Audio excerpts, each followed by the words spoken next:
Hello, ladies and gentlemen. I do apologise for the lag at the start. iRacing is being quite tanking on the PC at the moment for no apparent reason, but we're here now. Seems okay at the moment. Feel free to let me know down in the comments for me. We are here for round 8 of the ISREC Championship. We are at the all-famous Circuit de la Sarthe for the 24 Hours of Le Mans. In the commentary box with me today, or at least for now, because we've got a few different commentators popping in and out as we progress through the day. At the moment we've got Martin Pearson with me. He is the ISRC organiser. We've also got Andrew Gatton with me for ISRC TV. Andrew, Hello how there. are you? I am doing great. How are you doing, buddy? Busy morning, but we've just finished the driver's briefing and quite looking forward to the race. Yeah, it looks like definitely. it's going to be a good day. It looks like it's going to be a really sunny day for most of the afternoon stint. So it's going to be nice watching them drive into the night tonight. Obviously, I'm taking over at 11 till 3 myself tonight, so that's going to be a lot of fun. Hopefully, I can maybe get somebody else to jump in and join me. Yeah. So I was going to just say, if we got anything important from the driver's briefing, that could potentially be down to quali. I don't think there's too much really. One of the big things that was emphasised was that we have a lot of sister teams going on.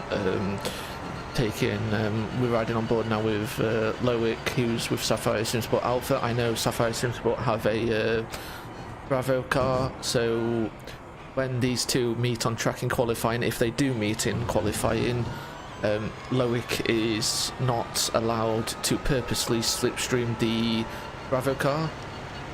And this goes for all the teams. So no kind of purpose slipstreaming to get back. Yes, exactly. That makes sense. Yeah. I've got a couple of things there. Obviously, today it was announced that the number 61 car, well, the Sim Racing team, and number 82 Beast Racing and number 87 GRT powered by PRL have all got quali bans because they didn't complete their mandatory laps in practice the past few weeks. So they will not be allowed to partake in the quali session today.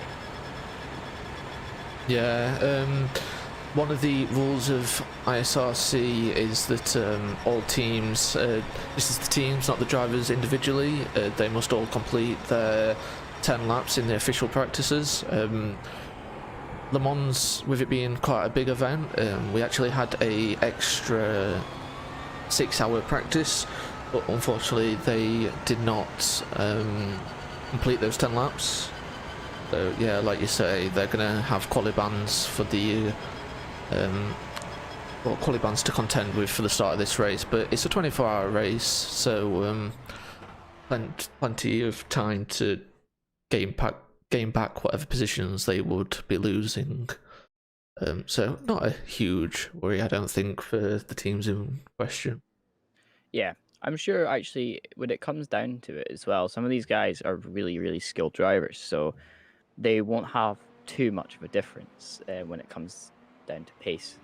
Oh, and we've actually got another one as well. So Chaos Latin Gamers and the number 277 car has also been given a quali ban for not completing mandatory laps.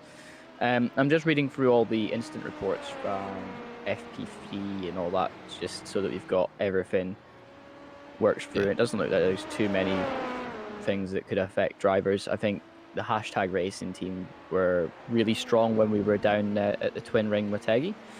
So hopefully we see them push a little bit more today and tomorrow as well, actually, because it is a 24-hour race. Here's me thinking, oh, 24 hours, it's just today, isn't it? Yeah, it's been... I'm actually driving in this later towards the night. I'm driving from about midnight BST, and in my practicing leading up to this event, it's quite interesting what some teams have been doing.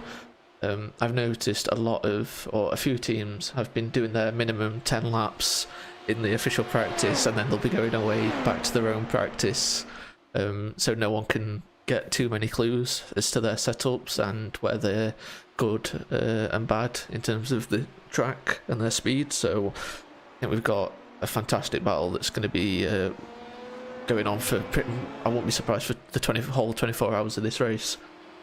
Yeah, hopefully. And I'm just going to read out some of the results actually from the last practice session of FP5. So we're saying for the LMP1 class at the moment, both are a Bruzy esports team, so the black and silver are first and second at the moment in LMP1, and SRA Swiss Union are third at that moment. Sapphire Sim Sport in fourth from that last practice session. Fifth, we had the Twisted LMP1 Blue. In the sixth spot, we have Valhalla Sim Sport Royal. In seventh, we have Fuga Sim Sport LMP1. And in eighth, we have Backmarker Racing Blue. Again, all these drivers, I mean, we're sitting 307, 308 in the top three, and then a little bit more further down at the end. But that's where we're at with the LMP1 field. It looks really tight. Yeah, absolutely, and it's been quite interesting because it's quite hard to distinguish between what people have been doing, whether it's these laps are their quali pace or if they're the race pace. Looking at the times, the sevens, I think we have a strong belief that they are their quali pace, because 307's race pace, if they're doing that, then fair play to them, that's amazing. But I think for the LMP1s, we're looking anywhere between the 311s, 313s, 14s race pace. And it looks really tight between all of them on race pace, so LMPs have definitely all got a good battle to be had there. I'm going to say as well, not just to say that the LMPs are all close. As you're looking at the GT class, so we've got obviously in green is your pro teams, and then you've got, and I'm guessing orange on this list, it is your AM teams. So first and second are both pros. We've got Fuga Sim Sport GT and Lithium Motorsports in first and second, but DC Sim Racing Black on another, they've went a 3:45.16, and all the top drivers there, they're within a second of each other, first, second, and third in that last practice session. So all these cars are, geared up and ready to go, it seems. Yeah, absolutely. Like you say, we haven't got any times up at the minute. We're currently in qualifying. This is open qualifying, so all Le Mans prototype cars and the GT cars are all out on track at the same time, as you might have been seeing. They're all going to be contending with traffic on the laps, but hopefully we get to see some really good respective lap times. But It's going to be a good day. Yeah, absolutely. A lot of the cars are going to be pushing, I think, just considerably pushing to get in position at the start. I think a lot of them are going to be jostling in the first 10 laps to get their first driver in the groove of the car, make sure that they're not, I guess you could consider it as damage limitation, would you say? Yeah, I think a lot of teams will be, because there's many different strats you can do for Le Mans. Some teams might be going for a fuel conservative type of strategy, hopefully trying to make the car go as long as possible in a stint. Others might be going for outright pace, and ultimately it also comes down to the traffic management. If you've got a driver in the car that's amazing through the traffic, they're going to gain a really good advantage when it comes around to lapping the GTs and the P2s, depending on which class. So there's a lot of variables that can have a big impact on this race, and it'll be really interesting to see how it plays out for each team individually. Definitely. One thing that I would like to say as well is it's not just that we've got the variables, it's the night time is going to be a difficult one for a lot of these guys, because most of these guys would be practicing during the daytime. So Yes. I'm assuming that they would have went away and done some nighttime practice during, just a little bit of practice during the night. I know that quite a lot of them were doing, I'm assuming, trying to get some fatigue testing in to see how far that they can push the car before they need to pit at night time. I'm assuming that half of these guys would have been smart enough to get a good amount of sleep as well in before this race, because it's going to be really intense on the arms. Say that I didn't get to. I think I got 3 hours sleep last night. So, I mean, I think I went to bed at 4, but that was a tactical, you know. we're starting to see the first times coming in by the LMP classes, as we see the Abruzzi Esports Black car doing a 3:10.1 there, topping the leaderboards, along with the Aquiva Motorsports P2 doing a 3:28.9. These are quite fast. Yeah, think... that is pretty fast for quali, I would say, even just they're just first times going out. So yeah, exactly. I mean, they've got another what have we got? 35 minutes nearly, 35-40 minutes still left of this quali, and we're already seeing some impressive times coming in. So yeah, as we see the first GT time come in by Lithium Motorsports, the car 145 in a 3:47.4. Yeah, it's going to be some good racing, I think. Fuga SimSport GT again, just asserting their dominance. They were really good at Twin Ring, so round here they've definitely been doing a lot of practice to just get up and going. And Fuga SimSport's LMP1, both the Fuga SimSport cars we know are going to be pushing for position over this this weekend of racing. Yeah. Let's just have a look now. So we're. Hi guys, how are we doing? Looks like a fantastic day in Circuit de Sarthe, doesn't it? It does, yes. How are you doing, Martin? I'm alright. Thank you very much, Andrew. Yourself? Oh, I'm doing great. This is going to be a good race. Yeah, no, absolutely looking forward to this one. Yeah, the season finale for ISREC.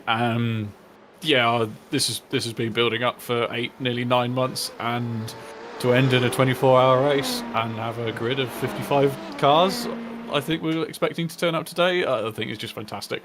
And then for me at the moment, to see all of the cars on track as well at the same time in an open qualifying session is a first for our season as well.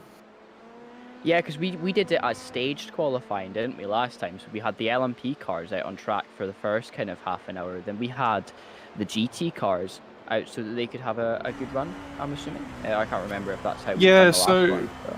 This is kind of in...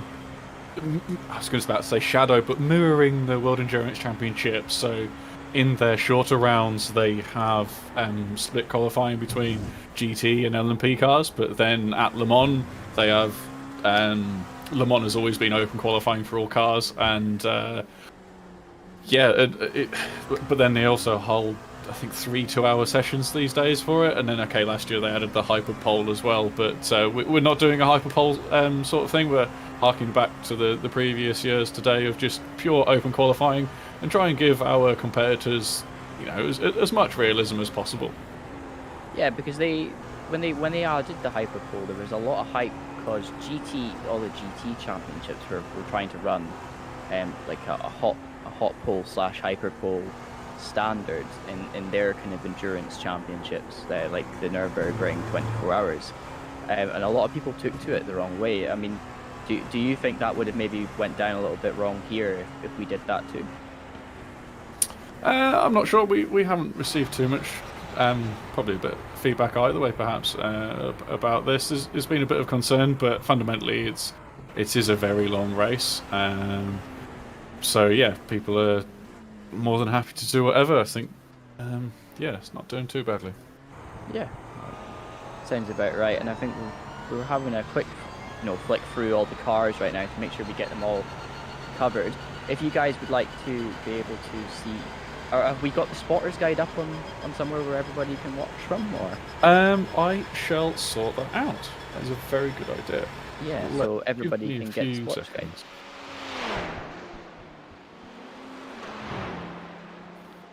Because the spotters guide was really kindly made by one of the kind of group members here at ISRC, and he worked on it for, you know, I would say a good few days once all the skins and stuff like that were in. And yeah, you can see all the cars as like an official spotters guide you would get at Le Mans or any endurance championship on here, which is great. Yep, I shall download it, upload it to our Google Drive, and then make that available, and I'll pin that in the thing. Yes, Chris, Aero Pigs are still in the championship with a fantastically bright yellow Porsche 911 RSR. They are the 217 car, I believe. Yeah, I do think they are the 217. I was just looking at the spotters guide myself. So if I actually have a look again, yeah. So have a look, 217.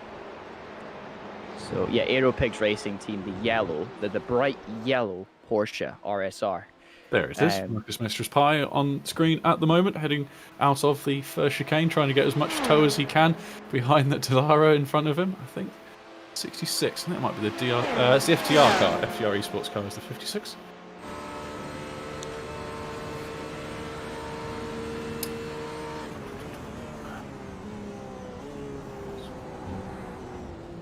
But yeah, it looks like, as you can see on the top left, that our RLR Abruzzi Esports silver and black cars are incredibly close. And then not too far back to the Fuga, SimSport LMP1 car.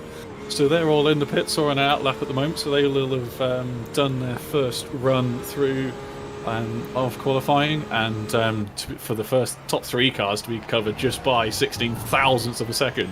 Absolutely incredible. As Patrick Pelchat crosses the line now to start another flying lap, coming towards the Dunlop S's, taking a lot of curb there, down to about 3rd gear, I believe I'm using through there. Bit of boost out of here, out of the chicane, underneath the Dunlop Bridge, down towards the Forest S's. Hopefully he won't get balked by the Team DRC orange car ahead of him. Should be able to navigate that reasonably well. Hopefully his tyres are under pressure. A slight lift and even a drop down a gear there through Tete Rouge, yeah. I mean, don't want to let away all of our secrets, Louis, but no, I'm using 5th through there, but maybe due to it being his first flying lap and with the BMW there he had to navigate, he thought it best to drop down a gear. As the Quiver Motorsports car at the lead of the LMP2 field has actually just put in a faster lap time with a 3:28.8, putting him just under 3/10 clear of P2, chicane online racing on P2 red there. Aquiver have looked very strong in practice, I've noticed. They've not shied away from practice, and whenever they have been in the practice session and we've seen them, they have been setting blistering lap times. They've been, I think, 1st or 2nd in all of our practice sessions that they've turned up to. No, absolutely doing a fantastic job there. I think that's something that's been, you know, reflected through with everything that Quiver's been pushing recently. Obviously, with the release of their own esports league, they've been really trying to put their name out there, especially in big races like this one. I mean, even though it may not seem as big as it is, when you've got 50 odd cars in the grid, you know it's a big event, especially around Le Mans.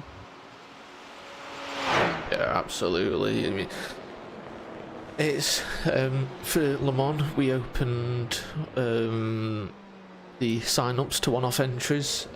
We've had quite a few of them. The one-off entries don't score any championship points, and they've been encouraged a little bit to, in the driver's briefing, not to take risks themselves, as there's still plenty of championship battles going on with those that do score, so they have been encouraged not to take huge risks, but I think they could really mix the field up a bit. These one-off entries that we've got across all classes, really.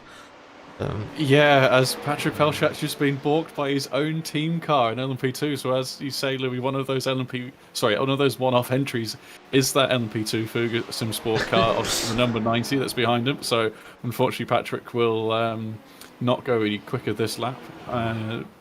I would highly doubt, but yeah, that is one of the things with open qualifying. Yeah, so you had 3:14.3 there, so he definitely lost some time. But he should, if he's sensible, then he'll have enough fuel to do another lap, and hopefully get some clean track. Yeah, and looking at that there, that top 3 positions just reflects as well, very likely, on the way that the FP5 session worked out with the top 3, Fuga Sim Sport, LMP1 being third, but both are a bruisey cars being at the top of the field. So, you know, all 3 of these cars right in the position, and I think FP5 was a perfect chance for these guys to show where they're at. Yeah, so 30 hours of free practice was held by ISRC in preparation for this event, as per any other championship round, and that allowed us to go right round the clock and further. So yeah, 5-6 hour sessions. Yeah, every session was done at a different time to make sure that everybody had a fair chance of doing some laps. Yeah, and I think that really kind of shows as well the commitment that we have to our drivers and to our teams as well, is that we are willing to be throwing in the extra practice, even if they can't manage to set up a group session for themselves, that we are willing to have our own practice sessions for everybody to see where they're at to. Yeah, absolutely. It's entirely sensible thing to do. No, yeah, we try and run a decent league here, even if it is only our first one. But no, we've done a reasonable job so far. The feedback's been quite nice. So we look at Team Perry in the 67 Cabot K1 car on screen.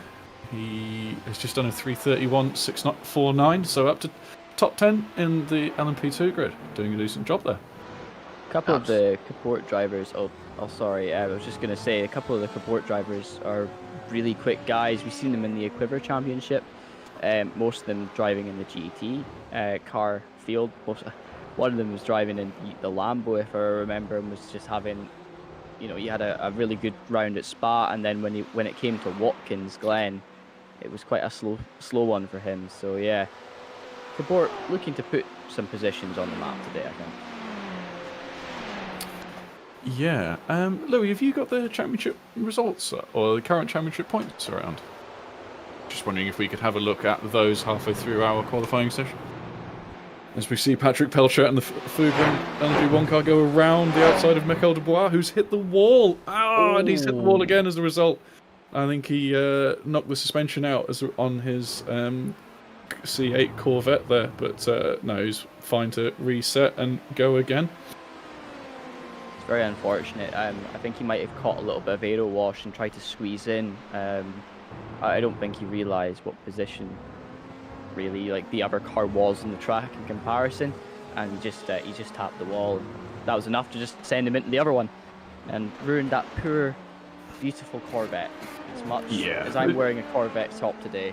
Fair enough. I've got my Porsche 1 on, I'll be honest, even though I will be driving an Audi later on. So that could be treason, you see. It's all part of the Volkswagen Audi group, so it's fine. Fair enough. I'll let you off this time. Cheers. I was going to say something. It was going to be really insightful and everything. Anyway,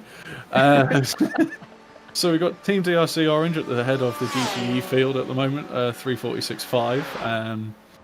Fuga Sim Sport GT are a 10th behind them, and then half a second back you've got Core Motorsports 113 hashtag. As we ride now on board with Core Motorsports. Antonio Pixie doing the qualifying duty for them. Currently half a second off the GTE pole time, so you can see the 3 lights on the side of his car at the moment, indicating that he is 3rd in class. Team DC Sim Racing Black, so they are the leading car at the moment in the amateur category. So amateur, so we have 2 championships in ISREC. We have the overall championship for GTE cars. So AM cars score in 2 championships, as well as their own AM championship. As I look at the leaderboard, and RLR Bruzy Esports Silver have just done a 309.6. So they've gained half a second on the rest of the field there. That's incredible. I mean, yeah, we saw 307s in practice, but I don't think track conditions will lend themselves to that at the moment. It was much cooler when those times were being set, but we are just, I think, 2:15 at the moment, 2:30 at the moment in sim. So yeah, 26 degrees ambient and a track temperature of 38 degrees, so that is quite hot. But no, these drivers will manage that, and these track conditions will carry on through the race. If only it was that hot over there right now. They were reporting that they had that snowstorm that we had up north here in Scotland, pushing over into Belgium, and then it went down a little bit into France. So there's actually a bit of snow on the track at this moment in time. If only the snow played a part. I think the only time in history that we've had snow in an endurance race was at Spa. Was it in 2011? Yeah, Spa had this WEC at Spa a few years ago had a very interesting race with snow. That's not entirely unusual for their May event to get a bit of snow. The more famous one I think recently has been the Nürburgring 24 Hours. A few years ago, it had to get red flagged as a result of hail that then froze on the circuit. So, but we won't be expecting any of that today in iRacing. The weather should be reasonably realistic to what it is today, because the in-sim date is the 10th of April, which is today's date. So, but yeah, no, iRacing doesn't yet have the capability of snow, so hail. We'll survive. One day. Yeah, hopefully. One day we can wish. One day they'll add rain. Yes. There'll be one thing that is quite interesting is I believe, I could be mistaken, as I know it's not really been discussed too much, I don't think, but we are still yet to hear whether iRacing are actually doing an official 24, if I'm correct. Yeah, because they're still in disputes at the moment, aren't they, with R Factor 2, because R Factor 2 ran it last year, and it was reasonably successful. So R Factor 2 were trying to fight for the rights to do it again, and iRacing were just throwing money after money after money at the WEC to get rights to it. So I'm not sure if it's actually been fully announced yet, and we need to actually have a look at that. Yeah, it's a big hoo-ha going on, if you like, about that sort of thing, because yeah, as you're right, R Factor did host one with the permission, or R Factor was used with the permission of the ACO last year, so they held their virtual Le Mans, and then the ACO released a statement saying that no one else can do a virtual Le Mans. So I wonder if we're going to get shut down within the next 24 hours, but fingers crossed we won't. I think we're pretty small fry compared to what the ACO is going after. But as Marcus Solholm on screen from the Equivalent Motorsports, Huto Kalpat, I'm going to pronounce that like that, but someone else will correct me, heads through the final chicane. He is currently sitting at the top of LMP2 field, just over a quarter of a second there ahead of Chicane Online Racing LMP2 Red. Comes over the line and is only half a tenth off his best, so he's driving pretty well. I know Marcus from memory is about 6,000 I rating, but yeah, so he's probably one of our higher LMP2 drivers. There are no ooh, that camera needs moving a little bit further forward, I think. So, sorry, what was I going to say? Yeah, LMP2 is an open category, so all of our drivers today are over 1,500 I rating and over D4.0 in terms of safety rating, but the LMP2 category is entirely open, as is LMP1 and GTE Pro, or GTE overall. And then our AM category for GT is the only one that really has any restrictions upon it of one pro driver who is over 2.4k, and they can only do up to 40% of the race. They can only do 40% of the race laps that car does. As Lennart Reuert comes over the line, then he's just on an outlap, just starting the first flyer, so be hoping that he doesn't get caught up behind the German sim racing friends ahead of him on track through the first chicane. Could put a very early end to his attempt at qualifying. To make a comment quickly about that camera we were watching that had the tow ring on the front of it. Yeah. Don't you think that could be classed as a gun sight on the car? Slightly, probably from an LMP1 it could be. Yeah. Just eyeing up his targets as he's going down the old Sarthe straight, and just, I'm coming for you, Mr. GT. If you watch out, if you don't give me space, I'm gonna take you out. Yeah, we've tried our hardest to get all of the realistic camera angles that we can, and believe it or not, they're actually different to the ones that... Oh dear, someone's gone off at Arnage. Don't know who that is in the barriers there. Yeah, so we've tried our hardest to get as many realistic camera points as possible, because iRacing does model the actual cameras themselves as part of the models of the cars. Oh, as Oliver Kemp in the Valhalla Sim Sport Royal car, his Porsche 919 didn't really want to turn in to Arnage on the curb there, safely waiting for everybody else to get past before he gets on the boost again. Yeah, so it did actually seem that he actually tried to lift off the brakes to see if he could turn the car in, but he was just going a little too fast, and the front tires just understeered. You could actually see he did try and correct it, but unfortunately he was already too far gone, and he was into the gravel by just a short second. Yeah, with these LMP1 cars, the amount of downforce and power they have, they can be a little bit temperamental at times, or quite touchy. As soon as you've lost the efficient downforce of the car, then you're straight into the barrier, or at least having a bit of trouble that you need to pull some skill out of the bag and save.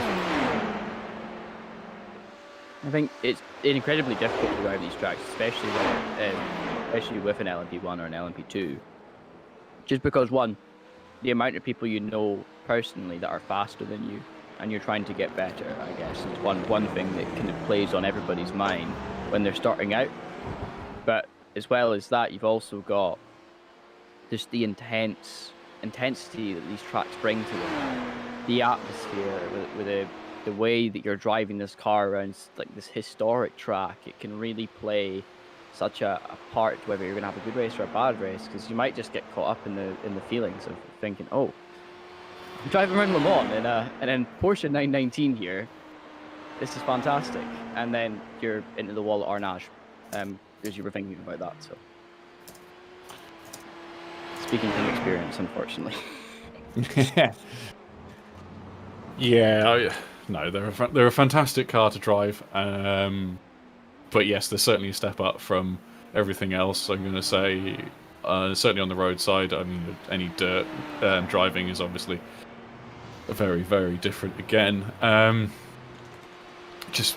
an LMP2 car they're not even an LMP2 car on steroids. They're just something completely different, and a whole new beast, which is just fantastic.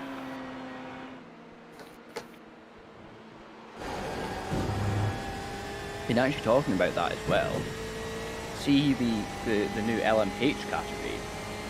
Well, what is a replacement for the LMP1, but they actually are trying to make it so that the cars could technically be road legal afterwards. I remember Scuderia Cameron Glickenhaus were speaking out about saying that they were willing to make their car road legal. It was able to be road legal afterwards, which I think is amazing.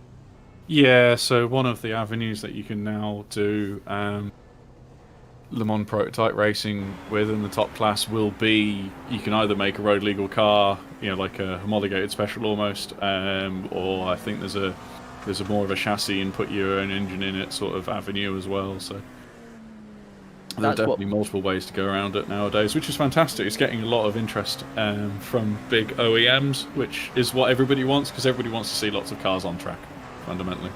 Yeah, so let's actually talk about that there, because you've got Peugeot who's coming back. You have Alpine or Renault, whatever you want to call them. They're coming in. Yeah. They've got the grandfathered LMP1 car from Rebellion, haven't they? Yeah, they've basically taken the Rebellion car and made it into this beast of a machine. And then obviously you've got Scuderia Cameron Glickenhaus in America. They were testing around Sebring the other day. I can't wait to see that car actually be competitive. Audi have said that they're willing to return to the sport for the LMH era, maybe not this year, but next year coming. And Ferrari as well have announced that within 2022 they're going to have an LMH car. So we're going to have a stacked grid here at Le Mans next year, I think. Yeah, absolutely. I think it could be another golden era of Le Mans prototype racing, which is fantastic. And just to go back on Chris Rock's comment or question in the YouTube chat, if you do want to contact us, we will be looking in there all the way through the race and the rest of qualifying, so do feel free to get in touch. We also have our own Twitter account, which we'll be keeping an eye on, official_ISRC, I believe it is. Do we plan on running our own coverage for next season? It's something in the works. We have initially released a schedule for season 2 of ISRC EC, and we have put a £25 entry fee on it, and that is to try and secure funding for broadcasting. So this season was all the second half of it was all done through donations, and we didn't have any before then, any broadcasting before then. But yeah, we're trying to be a bit more proactive with actually being able to secure broadcasting up front, rather than turning up the Thursday before and going, sorry guys, we don't have enough money, so we can't do it, sort of thing. But no, definitely looking forward to sorting out bit broadcasting and everything. I've already said I've given my full availability for being here. I mean, I've already said that I'm always willing to come in and help the ISRC boys whenever they need it, even if it means that I'm going to take like a holiday off work, especially when it comes to December, when we're running the second 24 hours of Le Mans for the second season. And I've already said that if I am working that weekend, I'm probably going to end up taking that whole weekend off, not only so I can commentate, but just so I can watch it as well. Fair enough. It should be an amazing spectacle just before Christmas comes around again, as Casper Johansson in the Twisted LMP1 blue car is currently sitting 7th in LMP1 in his rather plain but still striking and bold Audi R18 there. Black and red colours on there. I think it's more of a, when you see the red car at night, it's going to definitely look awesome. Personally, I love seeing the kind of neon-y kind of red at night, especially when you've got the big headlights. I think it looks a little bit scary in your rear view mirror. So that could be what they're trying to go for.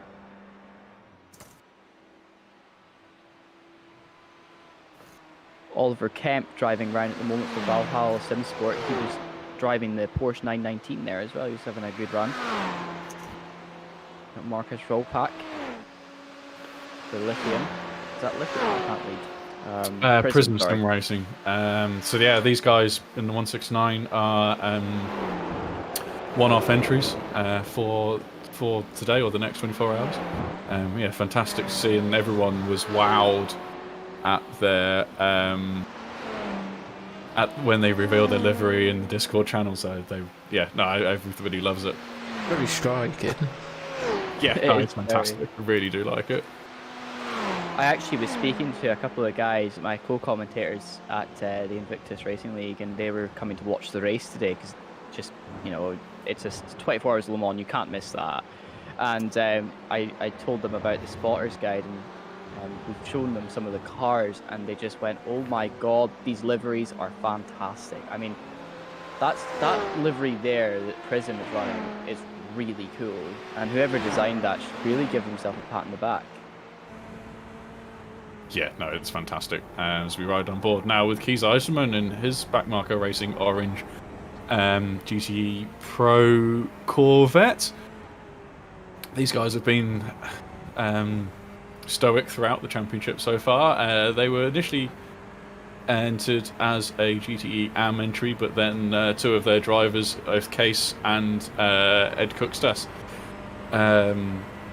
went above the 2.4 threshold, 2.4 KI rating threshold, and as a result they had to take a spot in AM, a spot in Pro as a result, but they're currently sitting in 8th, as I think Case might have missed his breaking point there, perhaps. Yeah. Come You to can a just stop. imagine. Yeah, can probably tow that one back, so that's fine. As Varnis Murmaludis, Team PCS Racing, another Corvette, bright yellow. I quite like this livery. It harks back to an older Corvette livery when, well, let's be honest, a real Corvette is meant to be front-engined. So you can see the lovely yellow rather than the grey that showed at Sebring in the real world, and then the white down the side and the black rear. And when I was a boy, as they say, I definitely grew up with yellow. Corvettes were always yellow, and the rear of it was always black. Yeah, that was the same with me. The C6 era, that iconic sound that it used to make driving around Le Mans, Monza, all those tracks that it used to race with the Corvette racing team. And another driver that I used to just remember as well, I think anybody that remembers the Corvette era and the new Corvettes coming into play, like the C7 Stingray variant, remembers Jan Magnussen taking to the wheel as well. Kevin Magnussen's father, who really brung the Corvette project alive again, and he was one of the guys that said, no, we cannot get rid of Corvette. We need another car. When the C7 project died, he said that he wanted a C8 on the grid. We managed to get two over the past year and a half now, and obviously they stormed through the championship last year. And then the start of this year, they absolutely destroyed Dubai, finishing quite considerable marks ahead of everybody, and then done reasonably well around Daytona, finishing 1st and 2nd, and also done decently well around Sebring as well. So, you know, really good car. Just again, it's mid-engine, not front-engine. So. Yeah, it does sound a bit funny as well. As I would like to go on a lap on board with Jan Korbs of RLL Abruzzi Esports Black, if that's all right, Louis. Yeah. As he comes through the final chicane. Get the little dashboard up as well, please, mate. Accelerating across the line using a fair amount of boost as he comes to start his lap. So he's currently in 5th gear, just hitting nearly 300 kilometers an hour down into, I reckon, 3rd gear. Yep, there we go, 3rd gear. Bouncing over those sausage curbs, trying not to get an off-track or cut course signal as he heads down towards the Forest S's. Fuga Simsport LMP1 have actually bumped this car down to 2nd place, so I think there may be fewer cars out on track now. Terre Rouge, slight lift through there, 5th gear, and using a bit more boost, accelerating. Now these cars are incredibly quick, so 325, 330 kilometers an hour. These guys just absolutely chew up the distance. 340, there we go. We're looking for his braking point there as late as possible after the barrier ends on the left-hand side. Down to 3rd gear, 130 kilometers an hour, and then a lot more boost on the way out again. Straight back up over 270 kilometers an hour, 280, 290, 300. These things are incredible. I can't stop driving them. I can't stop watching them. Just, yeah, you think a GTE is quick, but these things are an absolutely another level. 100-meter board again, down to 3rd gear. Maybe took it first part a little bit quick on the curbs again on the outside, trying to maximise that space. I think it's just the energy that they bring as well, and like, you know, just the overall power of them. You can just feel them coming.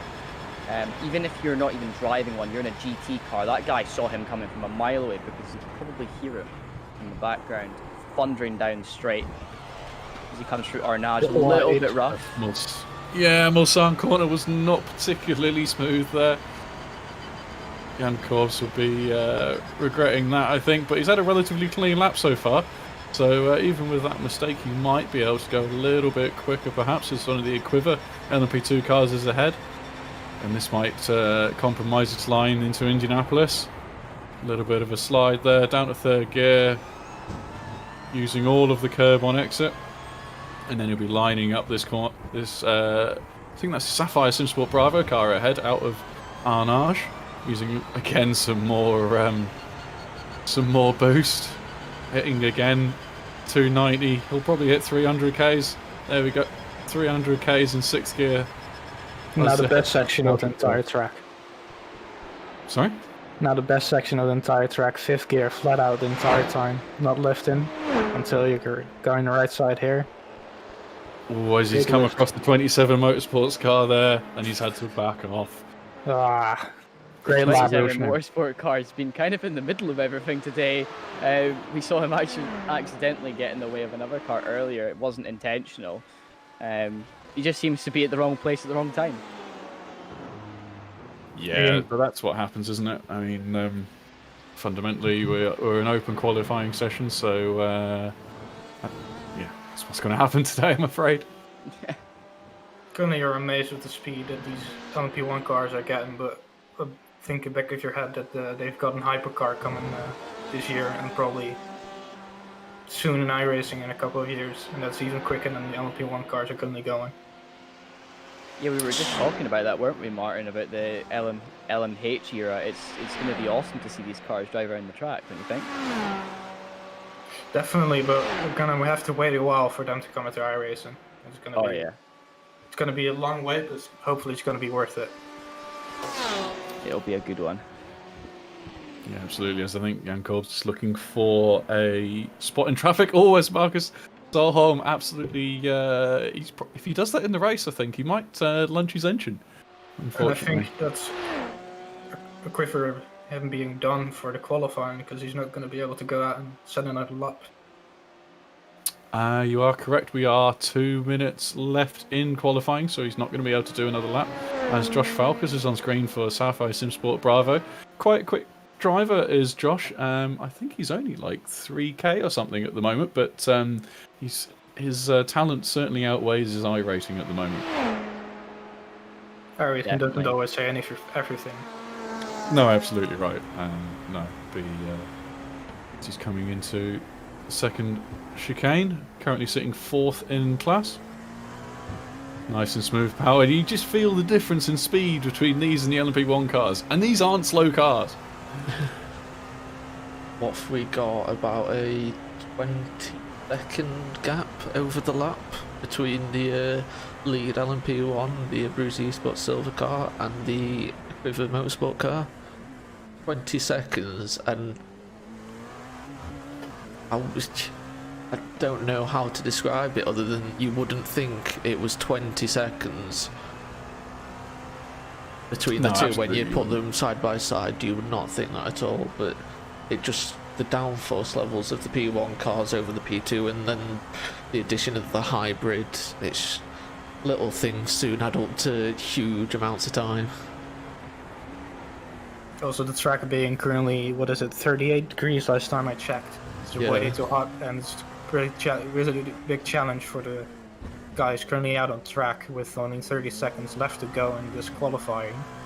So we'll probably see most cars heading back to the pit lane, and some cars finishing their last laps. Then we'll go into a 24-hour long fight for some championships still to be grabbed, and some new teams in there trying to get their first win. Yeah, and would you like to expand on how your championship's gone, Max? Our championship's gone great. We've already won it. The DRC red car, at least, that's the LMP2 cars, already won it, and currently the DRC orange car in the GTE field is still fighting for their win, as the checkered flag is being waved for the qualifying so far. But yeah, there's a 3-point gap in the GTE field currently with hashtag, but a hashtag has received a 30-second stop and go before the race has even started, so that's going to impact their race. Yeah, you're absolutely right there, Max. What is it? So we've got 3 cars that will serve early penalties in the race. We had Equiva Motorsports GT and do. So all of these cars joined official practice sessions with a second team, which is illegal, especially for this week, because we have lots of cars and only limited amounts of space in our practice sessions. So the hashtag racing car that we're on board with at the moment will get a 30-second stop and go because they did it twice, whereas the other cars, Quiver Motorsports GT, and I'm just trying to find what the other one was. Oh, where's it gone? And Beast Race. No, sorry, not that one. Hashtag MZV actually aren't racing today. So hashtag racing will receive a 30-second stop go, and Quiver Motorsports GT will have a drive-through applied at the end of the first lap to them. I see Australian Muscle in the chat asked about the Stage 1 cars. Unfortunately, I believe I'm correct in saying that none of them did they not do any qualifying? Stage 1 don't often qualify, is generally their tactic. They like to sit back. These Stage 1 racing guys do a lot of endurance racing, and they just don't bother to qualify. They're much happier just doing the race and picking up the pieces where they go, and just letting their race pace sort out their overall position at the end of the day, because they used to be part of one series which was only to 12 and 24-hour races. So every month or every 2 or 4 weeks maybe, they were doing either a 12 or a 24-hour race, and that is dedication. Yeah. I couldn't do that myself, so I just know for a fact that these guys are just dedicated sim racers and they're ready to go. Yep, as Ricardo Duarte comes out through karting, heading towards the line. As I would quickly want to get your action on the DC SimSport and the Core Motorsport 1 car, with their lap times being apart from 0.01 seconds. So that's a blink of an eye, someone oversteering. Yeah, or absolutely. braking just that tiny bit later, and you can see how close these qualifyings can get. Yeah, Well, you're absolutely right. I do believe is our only Ferrari actually in the race today as well. Going through everything, we've got loads of C8 Corvettes. There is some BMW M8s there, the mates. We've got so we've got 2 Ferrari 488 GTEs, and they're both run by Core Motorsports. We've got Core Motorsports, their main car, and then number 2, and they're both in the pro category. So we'll be definitely watching them today. And there's only one Porsche, I do believe, as well, is there? Should be a couple of Porsches in there. So the Mounds racing car should be here, as well as the Aero Pigs are now. So they're a little bit more. Right, I'm going to have to leave you guys to it because I have to go spot my driver. So enjoy the start of the race, and yes, absolutely, good luck to everybody. Cheers, good luck, buddy. So that was Martin Pearson, one of the founders of ISRC, tuning in with us for qualifying. He's had to go and help one of his teammates out, ready to go on the race. So now, as we finish off quali,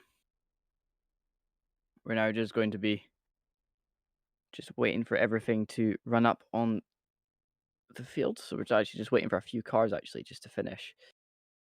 And they've just got announced. That's the end of the session. Is that them all coming now? Yeah. Yeah. Yep. There we go. Okay, so that's been qualifying, and RLR Abrizi Esports put their car in pole in the LMP1 class with a 309.6. Great lap from Landa there, with Fuga and RLL Black following them on P2 and P3. We got SRA and SRA putting on 4th, Backmarker on 5th, and Sapphire on 6th, all within 2 seconds and close of each other. Twisted on 7th and Valhalla on 8th in the LMP1. And as we move on to the LMP2 field, you can see a quiver with Marcus Solom put it in on pole with a 3:28.8 with a 2.210 set gap to the next car of Chicane. Sapphire finishing off the top 3. Then we got R&E Team Red on 4th, Fuga on 5th, DRC Red on 6th, our Quiver on 7th, there's the second car of a Quiver, NSR on 8th, FTR Esports on 9th, R3T on 10th, Kairos on 11th, and so forth. Transo on 12th, Cabord on 13th, Verve on 14th, Polder on 15th, and then the stage 1 car not putting in a time and finishing off the LMP2 field. GT Pro, Fuga finishing off qualifying in first place with 3:46.3. Team DRC Orange being the second car, and Lithium finishing off the top 3. Hashtag on 4th, but they've gone a 30-second stop and go, and keep that in the back of your head, so that they're going to be serving in the first 3 laps of the race. Core Motorsport on 5th, DRC Blue on 6th, Prism on 7th, Orion Race Team on 8th, Backmarker 9th, Core Motorsport 2nd on 10th, 27 Motorsport on 11th, and Mounts Racing finishing off the GTE Pro. For AM Amateur GTE, we've got DC Black on 1st with a 3:47.3, and RSR AM on 2nd, JD Simsport on 3rd, 27 Motorsport on 4th, Kairos Competition Poseidon car on 5th, XRL Esports on 6th, PPR Esports on 7th, German Sim Racing Friends on 8th, Aeropics on 9th, Team PSC finishing off the top 10 there, and then Maniti GTE car on 11th, a Quiver GTE car on 12th, NSS on 13th, and Chaos Latin Gamers not putting in a lap during this qualifying.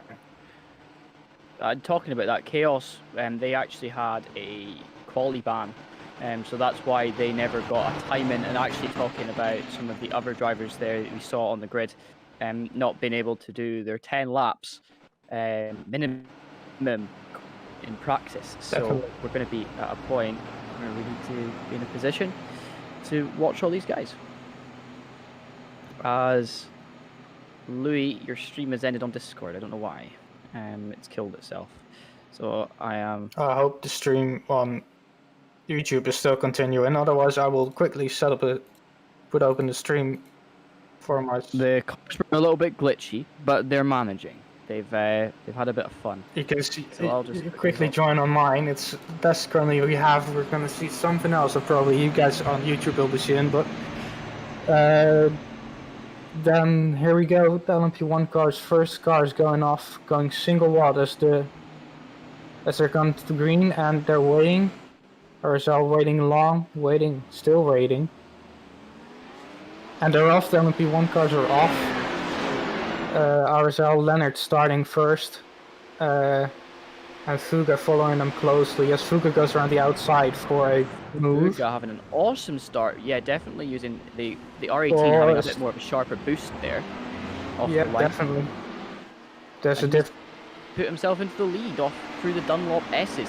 Under the Dunlop Bridge, coming through Forest, elbow now.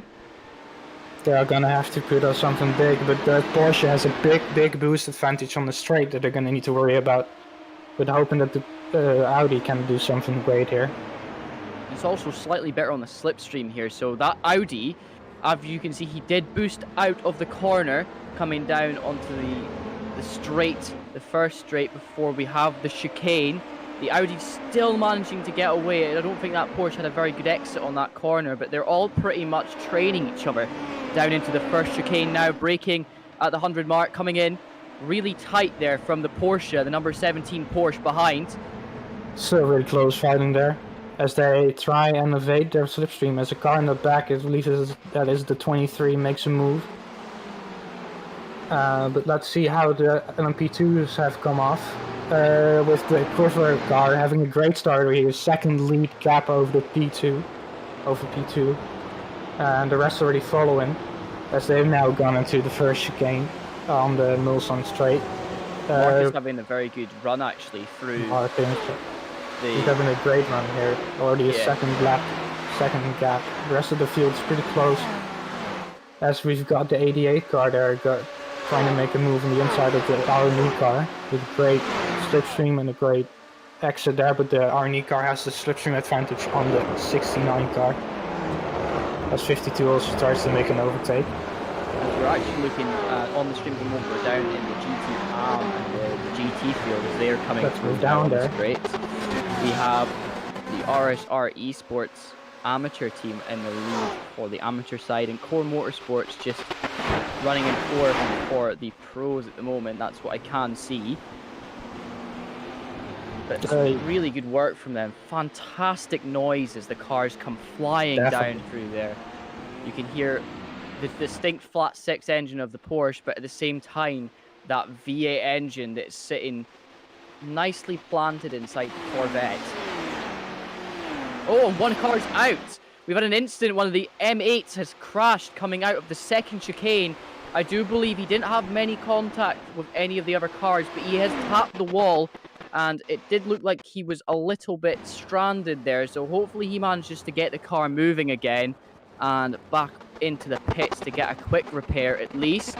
As R&E Team Red has also gotten an incident, falling down the field really quickly. Probably has an incident somewhere. Not liking their life currently.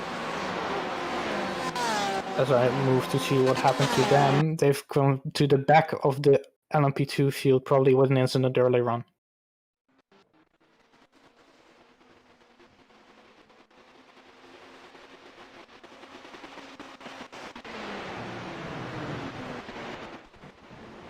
So coming through now in the LMP2 field, we can see that the cars at the back of the pack starting to have a little bit of a gap forming, which is it is going to happen throughout the race, but they're going to be hoping to continue on just a little bit more. Quiver Motorsports now having a good lead with Marcus Soholm at the helm of that Dallara P217 cars. He actually has a little bit of a rear end slide coming into the final corner. He manages to keep it on the track. But the gaps that are now forming don't really matter that much, as we now got one lap open and done for, but we've got 23 hours and 55 minutes still to go in this amazing race. That is very true, Max. And in talking about that as well, if any of the drivers that finish their stints or that would like to have an interview live on the stream, could you put a message in the contact commentators box on the Discord, and we will get to you, and I'm sure we can have a organised interview with you during the race as all the action's going down. So if you would like an interview, feel free to contact us in the contact commentators tab in the Discord, and we'll get you in to have a quick chat with myself, Max, and Lee.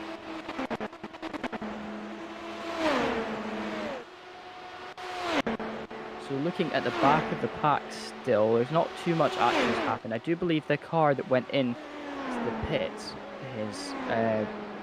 had to stay in the pits. I think that was a significant hit that he had coming out the second chicane, unfortunately. So there's a little bit of damage there. As we're coming on board with the 85 car, the Quiver geez, that's a whole of a name. Relistoni, following the DRC car, and the slipstream with the 88 behind them. That's Life Vichel that's in the car there. As I think they're probably going to try and make a move here in the back, trying to go around the outside with the slipstream, or they're going to try and follow them, as I've gotten word that the bit rate has gone down a bit, so hopefully the stream will be better in a bit.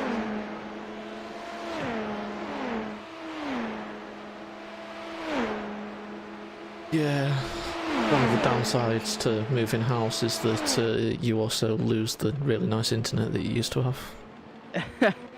Yeah, we all know that feeling. I've been trying to get into a new house myself, and just everything at the moment is just not playing out in my favour. The internet speeds are going to be one thing that I'm not going to enjoy. I think we're all moving houses then, because I've also just moved house, but we're looking currently, some of us not enjoying life with the 85 car making a move around the outside, going into an Indianapolis, not a corner, some lifting a bit, but they're still side by side. Vichel having blocked position there, very nicely done. A little bit of contact coming out of the second. But some starts moving to the outside there. As he moves Really back, nicely switch done. back move. Just gonna try and make a move, but the issue is they've got no slipstream in P3 because P2 and P1 have already moved all along in their life and moved off. And that's gonna really enjoy as Tom now tries to go around the outside for a second time as he moves, as he have the position. Now they're still side by side going into the Porsche curves. Tom around the outside, Vico on the inside. As Tom concedes the position, yes, Tom has gotten the position. As now for another lap of slipstream battle. We've got a steward's announcement, incident number 8. I'm assuming that was through quali. The number 244 Team PCS Racing Car and the number 71 Team DRC Red Car. The incident is under review, so keep an eye out for that. That is going to be given out within the next few minutes, I'm assuming, as our race stewards are currently running through the incident and watching to make a decision. There are currently 2 incidents on, so as I said, that third incident come through, so we're going to be pretty busy. And yeah, the incident between that 71 car and that other car wasn't that keen with Tom hitting the back end of that GTE car.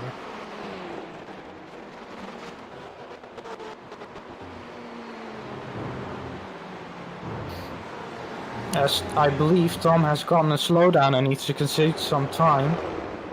Tom's slowing down there, falling a few positions, but now he's got no speed, so other cars are going to be swarming around him. And seeing as the outside, as I think the 69 car of currently Alex Gall in the car has also gotten a slowdown because he's going to fall back. And currently Marcus has gotten an 8-second gap over the entire field. So he's enjoying life right now. Definitely. Just like to say as well, if you would like to send us any questions, then we do have a Twitter thing at ISREC, hashtag ISREC in with your tweet, and we should be able to watch the Twitter streams as they come in. So if you do have a question for any of us in the commentator box, either ask on YouTube or go to the Twitter and type in the ISREC. You'll be able to have us answer your question live on stream. So currently with the 205 car, ISRE Sports.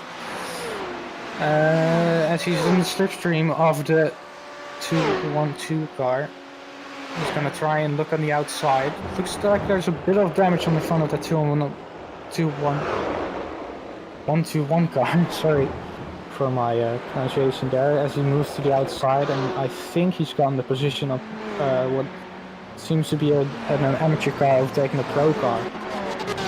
Slipstream really helps on this track. Now 205 has the issue that there's no slipstream at the front of him, so Eddie is just going to try and overtake him again. Back market there, going around, try and get position back, as we've now got the position back so we can see what you guys are seeing on stream at the moment.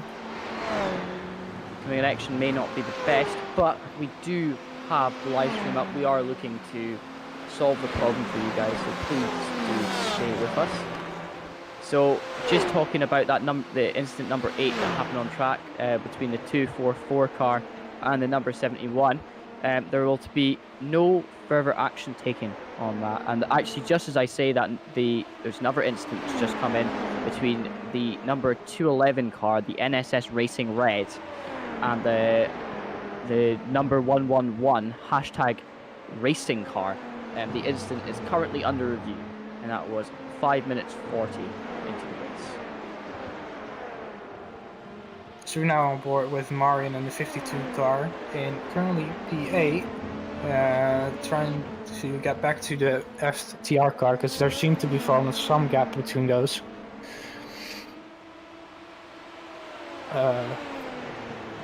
Rabeck is definitely a really fast driver. I know that we saw a lot from her at the Twin Ring Motegi that was recently done last month. Yeah, she really pulled that car into some really fantastic positions for the team. And yeah, they ended up finishing in a really good spot. So yeah, she was very happy with that, and we'll see how the positions go today and tomorrow for them during this 24 hours of Le Mans with the ISRC group. So the battle for P3 and P2 in the LMP1 cars, the LMP2 car still hasn't gone off. Pretty close fighting as the 63 car is trying to make a move on the inside of the 88 car here. And I believe he's gonna stick, and now he needs to follow the 85 car, but there's a second gap, so the slipstream won't be that good. He's gonna try and get close to the car for the slipstream and try to not get overtaken for a second time, as their quiver cars are both in P1 and P2 at this very moment. And I would love if there's a possibility to go on board with some of the LMP1 cars, because they're battling really hard with only 0.7 seconds between Leonard and Patrick, with already 10 minutes, 13 minutes already gone in this race. Patrick and Leonard both in the, well, one in the Audi, one in the Porsche. Beginning of the race they were already fighting, and currently they're still fighting with, now I believe Patrick having to serve a slowdown, so that battle is already gone. But apart from that, there are still some battles in the LMP1 field, and the battles might not be as exciting as in the GTE, because you still have to think about your boost and tire time, and probably most of them are saving boost for that big overtake. But yeah, the battles are going to be in the long run. Definitely with traffic coming up in about 8 seconds or so. So Just talking back there, the number 299 car, the JD Sim Racing car, they were suffering a loss of connection just a couple of minutes ago when they had a little incident in the back of one of the cars. So hopefully they managed to get everything sorted out with them. As we've now got the LMP1 cars making their way through the GTE field for the first time, so there's probably gonna be lots and lots of little incidents between those two, because you got really quick cars going around 340 on the straights, trying to overtake some cars are going fast for their liking, but for the perspective of the LMP1 car, they're going really slow. As they're also battling with one another, the gaps in between the cars are not going to be that much, where you just overtake one car and then there's a whole straight before the next car. That's going to be in the night time, where you're going to see straights between cars. At the moment there's going to be seconds between cars, and every little mistake you make, or that little time you wait behind that GTE car, is going to cost you a lot of time in the end run. Yeah, Tom Voss there really pulling back some time there in the Team DRC Red. They're really trying to get that car up there on the grid, as they know they do have some raw pace today, and they'll be looking maybe just to conserve the car and stop it from being too damaged between stints from now on. I do know that they were trying to push that car at the Twin Ring really quite a lot, so hopefully today at Le Mans we can see them push just a little bit more. And, The reason, yeah. Currently, the battle for P1 in the LMP2 field is done, because they've gotten snatched by by Tom Voss, the driver you've been talking about, and their team DRC Red. But I'm just looking up the standings. I believe the battle for P2, with Stage 1 Junior and Pablo currently not here, is still going on at FTR as well. But the battle in the LMP2 field, although the championship is closed, they're still not going to concede that easily. So now on board with Sapphire here, going through the S's behind the GTE cars, really showing how difficult it can be trying to overtake those GTE cars going around the outside here. Really daring move. And he gets both positions, not trying to lose the other LMP1 car that's in front of him with slipstream, because that's going to cost him in the end run. And talking about that, they've got a specific livery that they've designed for today. They had a sapphire livery, which was, well, I mean, a clone sapphire to the car for Twin Ring, and I think they used it for the other rounds. So this is actually an exclusive for Le Mans that they put on the car, and they've got to say it's quite striking, don't you think? Definitely looking good with the blue and also white on the car. definitely something else. Most cars choosing to have some black on the car. This car doesn't have any black on the car. Really something new on the field as they try and move on the inside of that Corvette car, not leaving them any room. Not really a position you want to overtake on the inside there in an LMP1 car even. He's now on board with Alex Gal here, trying to defend from, I believe that's Tom Voss, who's gone on a great run. He's gonna throw us almost 3 wide there, as 2 cars try and go on Indianapolis, but that's not the place you want to go 3 wide, not even 2 wide. But the fight really gone on as BMW tries to get out of the way of these LMP2 cars, all within 1 second of each other, fighting for P3 as P2, both P1 Equiver and P2 Equiver currently having a long way to the rest of the field. Yeah, definitely. I'm sorry, Max, but I'm going to have to leave you for a few minutes. I've just had a phone call from my work, so I'm going to have to quickly go and take this. Okay. But I will be back, I do promise. You better. But yeah, currently you have to do it with me then, as we're currently on board with Perfect Gomez. Louis will help you. I'll You try. can also join in, definitely. As we're currently on with the 2018 car, trying to make an overtake on the back market car that is. GTE car definitely being close, but most cars will probably be behind each other for the rest of the first stint at least, to save some fuel, because in the end run you want to save some fuel and have some fuel you can use in the rest of the race. Yeah, absolutely. I mean, I imagine in this first stint, a lot of them will be just trying to build the gaps to the cars, but crucially, when you are behind a car and you're struggling to get past them, it might be a wiser choice just to lift off the throttle that little bit earlier than they do and just try and save the fuel, like you say, because if you're able to go that 1 lap longer than they are whilst they're battling in front of you, you're gaining out of that tenfold, if people know what that means. But yeah. Definitely, and the fight between the GTE cars is definitely not going to be done with all of them being really close and all of them being really competitive. I see Team DRC Orange being far down the grid. They've probably got an incident earlier on in the race. They've qualified P3 and they're currently in the battleship for the championship as well. As we're now looking at a replay from the 55 car. As he's gone wide there, touched the wall in the end there, or he... I think he managed to avoid it just. He just managed to avoid it going onto the gravel there, and the left car spinning. Not where you want to have when you're going. I believe that's where you go 80 kilometers an hour. I am back. I do apologize. It was just a welfare call. I had to take it, otherwise I was But we've signed in had- wrong. You have to do these things nowadays, I'm afraid, in today's climate. But I should be okay for the next few hours until we have our shift change. As we have a big replay of everything.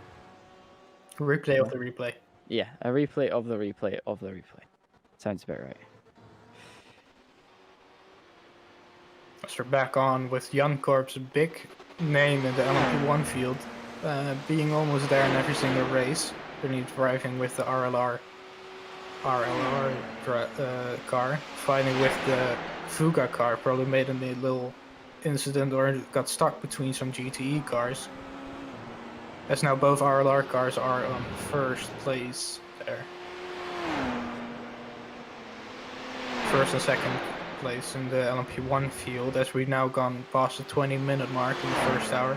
And probably 10 more minutes till we see the first strategies and the first pit stops. Yeah, absolutely. I mean, can't remember exactly. If I just quickly have a look. I think we're expecting around LMPs to be going around the half-an-hour mark, just a bit over. Yeah, around 40 as soon minutes, as- 40, yeah. 35 minutes around. That's how long you can take your fuel. with only 50 liters in that Audi car and 67 liters in that Porsche car. But those tires are definitely hating themselves. They're probably gonna do 3 fuel stints on those tires, with the track being currently 37 degrees and the temperature outside is going to be 26 degrees. That's really going to affect the tires, and they're probably their strategy calls. Definitely, I think as well, strategy is going to play such a big role here at Le Mans, especially with the cars being so twitchy to set up. Especially the slightest little bit of damage can put you easily a second a lap down on the guy in front of you. So the drivers really have to be careful on this damage limitation and when they need to pit.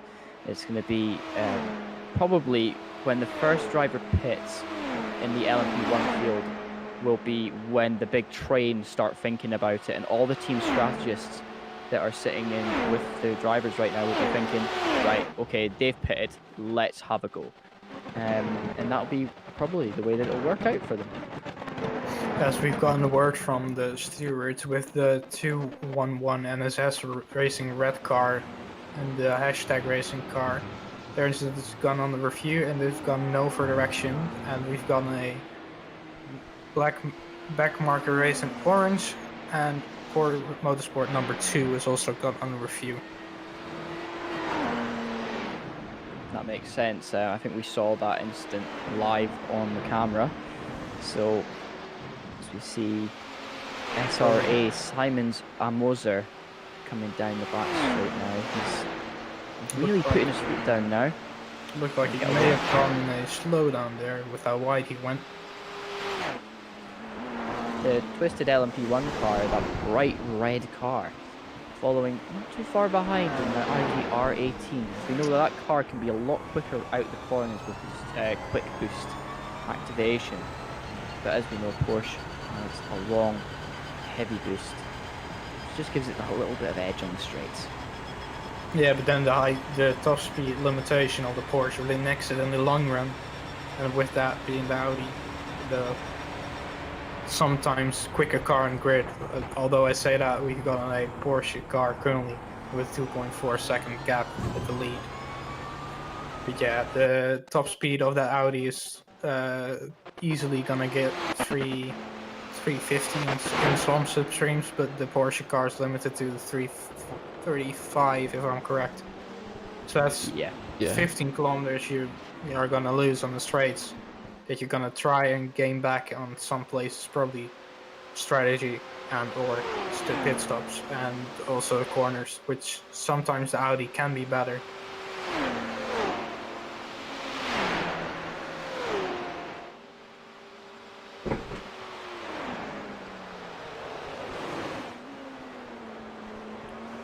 So some really tough racing going on as we're now stuck behind one of the M8s.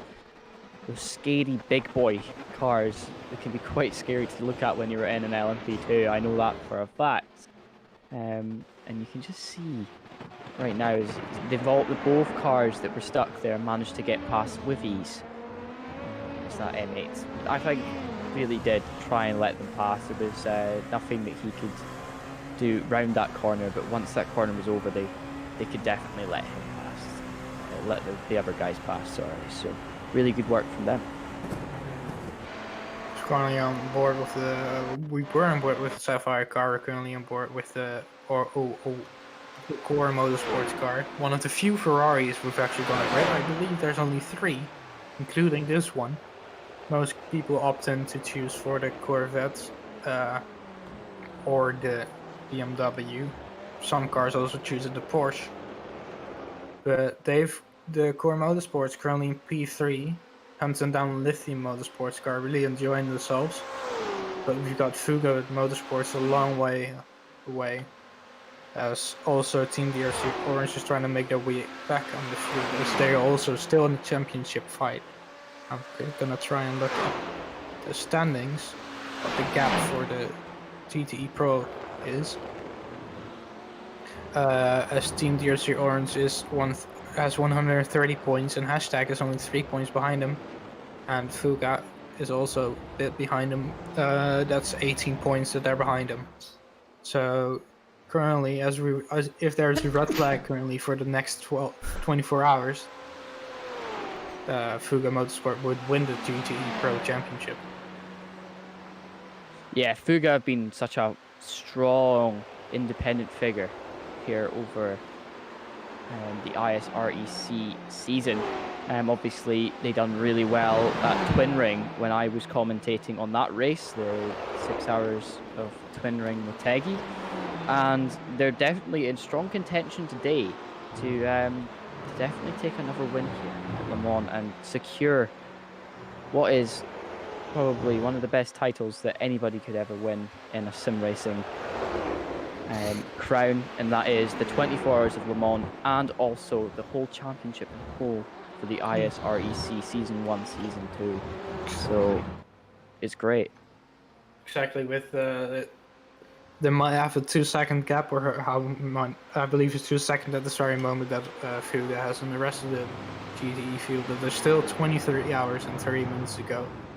As we've gotten word from the stewards that the 114 Core Motorsport number 2 car is going to stop and hold competitor infringement for a race start infringement, probably. Stole the words right out of my mouth there, Max. I was just about to get to that, but you were quicker. Well done. As Matthew Notley, for the Kairos competition, they've definitely made up a few positions after having a quali ban for not managing to complete the laps that they needed. I'm pretty sure it was Kairos anyway. Was it Kairos or was it Chaos? Chaos. Chaos. So Kairos did actually qualify. I do apologise. Too many teams with similar names as Sam Helsing in Stage 1 Housing Green is going for it. Really strong car. The Stage 1 racing cars were a big part of the Twin Ring last race, so hopefully we can see a big shift in the LMP2 change and see when they get their faster drivers in. Sam's really fast, but they definitely got a few other fast drivers in the car. See if they'll push up the field a little bit. The biggest car currently of Stage 1 that needs to make up position is that 72 car, currently at P11. As they're still in contention for the P2. Currently with Wablo also being on the exact same points as they are, but Wablo not being in this race, but P3.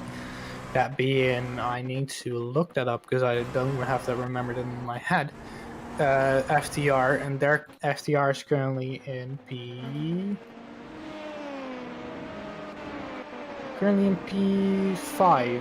P6, excuse me.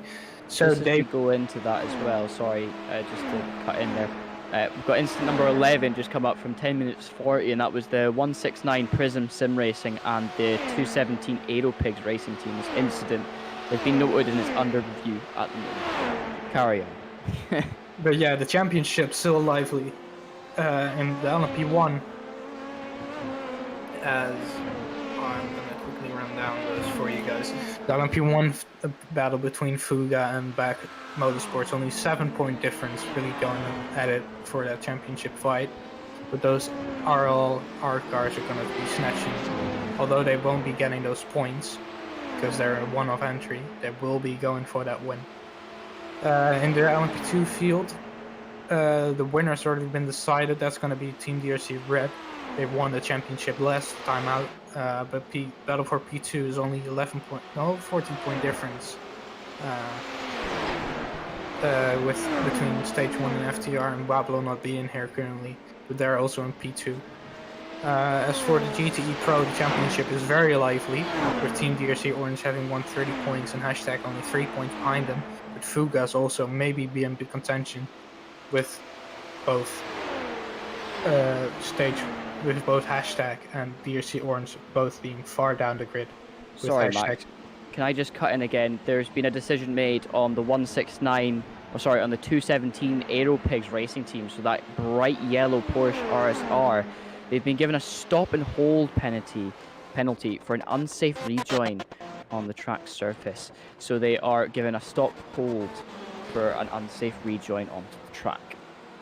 That's going to be a little bit unfortunate for them. They're a little bit, they're a little bit farther back in their class at the moment, but they've got a lot of time to make up. Obviously, we have 24 hours of this race and 23 hours and 30 minutes pretty much still to go on the time clock. So yes, As now, we've got a battle for P3 in LMP2 field as Tom tries to move on the inside of Kevin there. And he's gotten the position. Tom back to P3 as now the spicy bit has started because the LMP2s are overtaking the GTEs. And the LMP1s are overtaking the LMP2s for the first time. So you've got every single car, every single driver being close on proximity on the track, which can either bring out spicy racing or big incidents. let's hope for no big incidents at the moment, but we see a few of the cars blitzing around the track just with the bit rate dropping just a little bit. We should have that sorted for you guys soon. But Kevin Finn for Kairos Competition Apollo, running 4th in class at the moment in the LMP2 field. The number 63 car had a reasonably good start. They were kind of in the middle of the grid, and they've managed to pull themselves up a little bit. And 7 whole it's just a case positions of that they defense. gained. Yeah, they're just trying to hold a little bit. I think Kevin Finn is definitely one of their fastest drivers in that car, and he's just had a little bit of a slide back end through there, and he's managing to pull. He's actually going to have a go down the straight here. I think most of those LMP2 cars, at least I know Tom because he's in my team. I'm going to be driving that car tonight. But his mindset is really he wants not to have a fight currently, and he wants to follow those cars and wants to have to gain time on the Michael, Livery, Marco, and both the Quiver cars. He wants to gain position on them and want to gain back time that they've lost due to fighting. And yeah, just as we say that now, the Sapphire Sim Sport car, it's a little bit blocked as he tried to make a move through there as the Sim Sport, the LMP2 Sim Sport entry for the ISRC Sapphire Sim Sport boys. As Kairos they did actually have a run down on DRC Red and then had to almost give the position back because they were being lapped by the LMP1s. So it was a little bit unfortunate. He did have a good run, but as we see here, all the LMP1s just so fast out of the chicanes down the Mulsanne straight. We come into the Mulsanne corner. LMP1 decides that he's going to shoot right in there. Yeah, that's in my opinion, you should have waited a little bit, but if you got the gap, you go for it. It's what a racer is. And that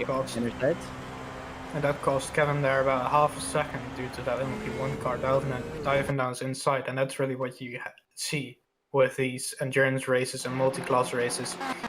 Apart from being quick and consistent and safe, you also need to be really lucky with when those LMP1 cars and with the GTs, both LMP1 and LMP2 cars, overtaking you on track.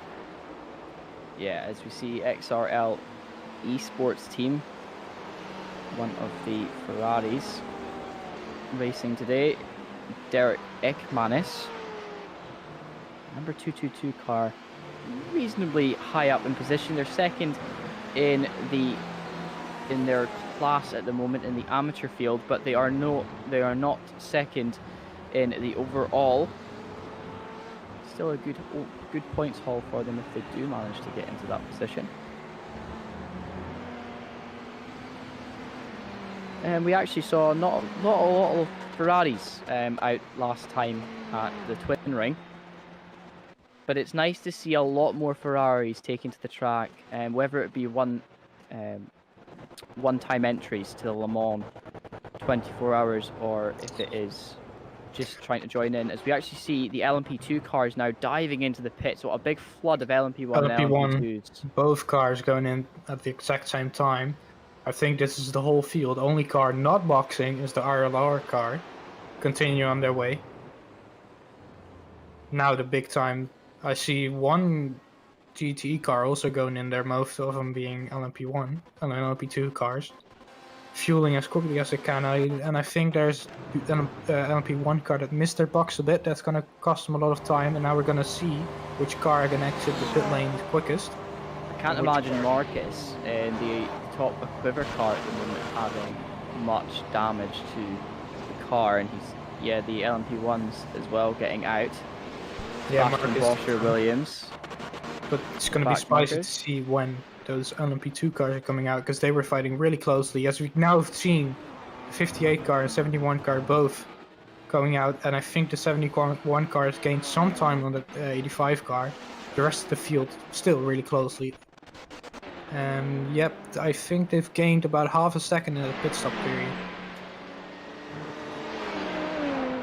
As now we're still watching Marcus Solom, great driver. He's a legend on Le Mans, and also with the LMP2 car. With the combination LMP2 car and Le Mans really suits Marcus, as he's been driving about at least second every single lap, quicker than the rest of the field. And now he's gotten a 15-second gap to the rest of the field, which is really going to help the rest of his teammates during the night time. It's not that he's just a good driver as well. I think actually having a chance to speak to Marcus due to the Quiver Championship, the esports league that they're running on Monday nights, which you can also find on the ISRC TV, streamed all live on here. But he actually is a really down-to-earth guy, and he really knows what he's talking about when it comes to these cars, whether it be setup or just driving the car really fast. He just knows where to find time and how you can improve as a driver, which is really awesome for somebody like himself to be pushing out there. Not only for himself, but also for his teammates. That could really help. I myself am in a team with great experienced drivers and learning from them. And at Quivers also, you can see with both our Quiver cars being on P1 and P2 there, that not just Marcus being a quick driver, but the entire team learning from him. And you can really see it paying off here. I think Marcus' I rating is somewhere in the 5-6K for I rating, 5.9. So he is just, top of the field, top tier driver. And to have somebody like that in your team, who is one, fast, and two, just a really down to earth guy, is something that all teams really want at the end of the day. Isn't that right, Max? Definitely, you can really learn something, and I think the highest I rating driver we currently have on the grid is Alex Gal, 6.7k. After that, it's gonna be Lucas de Vries, 6.6k, and you can really learn something, not just from how they talk or how they drive. You can look at the data. You can look at how you can just analyze their lap times. It's Nicholas Krittenden, has had a little bit of a wide, and he's lost a little bit of time now. I do believe he actually kind of lost a position out there to Stage 1 Racing Junior team, running in 12th position in class at the moment. He's trying to have a look down the inside towards Indy. As the number 22 car, the back marker Racing Blue LMP1 car is gonna drive to penalty for a collision with the twisted LMP1 blue car. Really quick deciding from the stewards as the incident was announced, and before I even got the word in, there already was a decision made. That was, they had obviously seen that live on the actual stream for themselves, because they have live race stewarding. Isaac Barkley, also one of the founders of ISRC, is one of the head stewards today, and he is in the race basically looking as the race director, just sitting here having a good chat with a lot of the junior stewards, teaching them how we do it at the ISRC, and also how to do any sort of stewarding whatsoever for a league. Again, a really, really great guy to speak to if you ever want to learn stuff about your racing.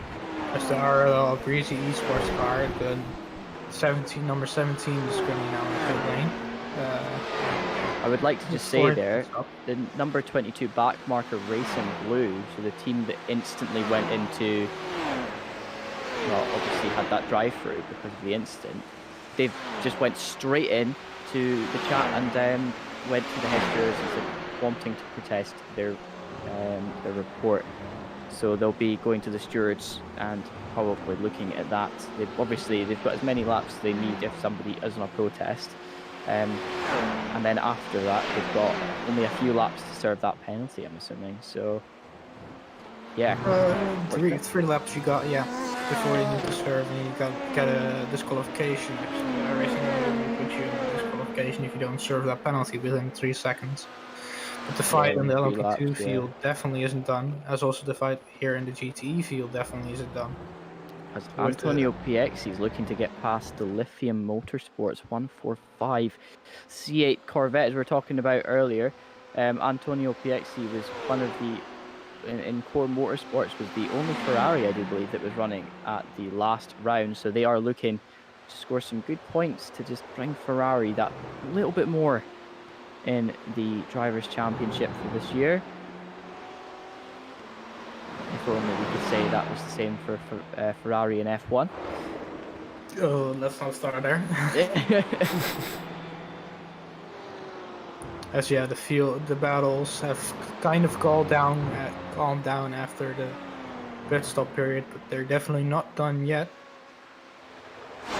GTE field kind of spread out, but as we look here, they're not timed out, as we got the 171 car overtaking a Porsche on the outside of being overtaken and going into Indianapolis. Just a reminder to everyone that the Spotters Guide is able to be accessed from the YouTube link. You can see it just above in the chat. You can click on the Google Drive and you'll be able to access the fantastic work from one of the ISRC members to put together the Spotters Guide for today's race at Le Mans and also tomorrow as well. So looking at the replay of the 94 car going into Indianapolis, touching the grill there, it's still alive. I think he's gonna lock up here, or he's gonna lose his rear end. He lost his rear end there, going over the curb. Quick recovery, and on his way.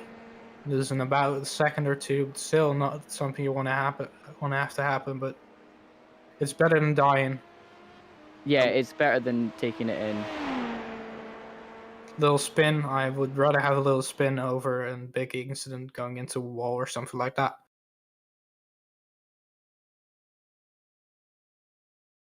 So it'll be interesting to see what comes from the stewards on that incident, as they are talking at the moment, as the head stewards have let him in.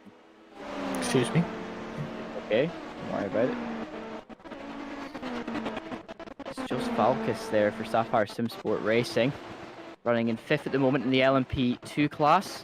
They're a little bit under pressure at the moment, as Chicane Racing are behind the red part. As the battle in the LMP2 field has also calmed down a bit, now with some of us making that gap to the car behind now 1.5 seconds. It's gonna be behind this GTE car here, but for the rest it's gonna be fine. As the battle for P4 is still continuing.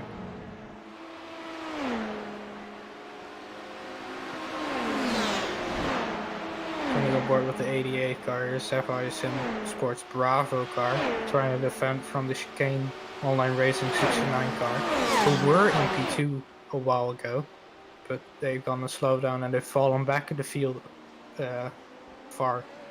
pretty far, unfortunately. Yeah, a few of the drivers getting a little bit caught out with all the drivers being about the place, and just as we say that now, there's we have Vincent in the chat. He's just jumped in. He's going to set up a new stream for everybody. Hopefully it will run a little bit better than what we have at the moment.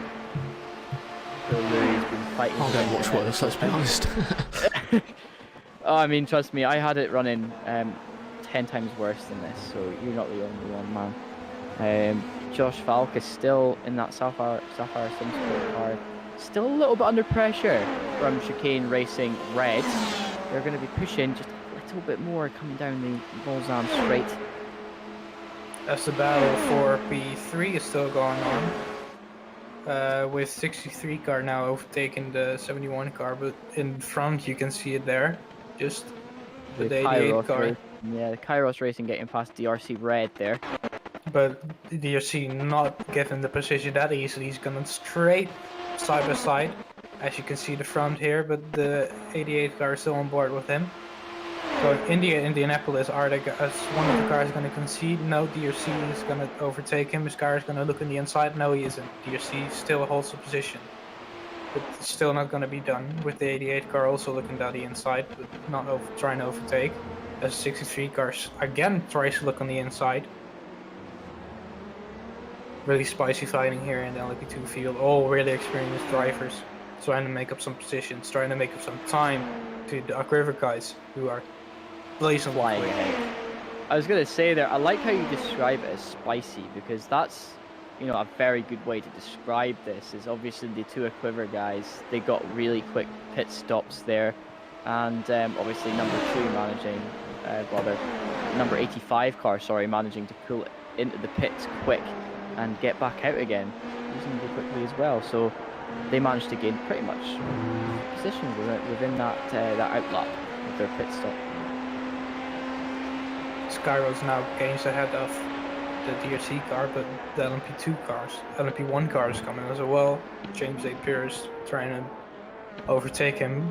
Probably going to be in the straight, so they're not going to lose that much time. Tom Voss needs to stay in 1 second gap, 1 second time for the slipstream that they're going to have in the straight, otherwise they're going to lose him in the long run.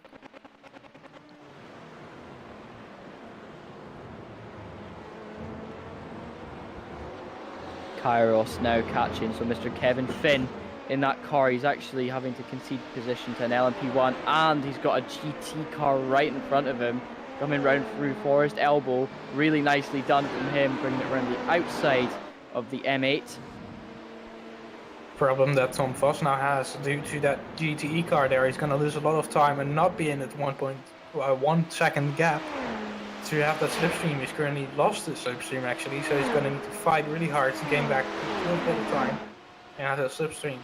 Because now he has the slipstream from behind the 69 car, he's going to try and get closer. He's going to try and, Tom is going to have to defend to the 69 car and also the 88 car, and he's going to lose the 63 car, which he doesn't want to have to lose. Because that's P3 and he wants that P3. It's one of those things though, isn't it? I mean, we're looking at Kairos, they are a reasonably competitive team in this grid. With Team DRC Red, I mean, I'm a little bit surprised seeing them drop down, but I know that their fastest driver is still to come in this race. They'll be looking, obviously, Team DRC are part of the championship, as well as a few of the other drivers, Fuga Simsport LMP2 being one of them. So they're all looking to finish somewhere high in the end of the first season of the ISREC. As Vincent's just jumping in quickly to have a conversation with somebody else just to set up the next broadcast. So please do hold tight. We'll have that up and running for you in no time. And that'll be all ready to go. As Verve Racing Team Black with Nicholas Crittenden. He is doing very well. I've got to say, they've got a really snazzy livery for this Le Mans race. Definitely looks spicy. The best livery I think I've seen it come by. Of course, a bit biased towards the DRC, but one of the LMP1 cars. But quickly going into that DRC, although that Tom is definitely a fast driver, still faster drivers to come. And although they might have won their championship, they still want to have to win that championship. If Tom really sliced their car, trying to make it a bit more exciting for you guys at home watching. Still not within that 1 second the gap, and now he's going to have to defend from the 69 car behind. But although they DRC might have won the championship already, they want to win this race just as much as every single other car, because you're always as good as your last race.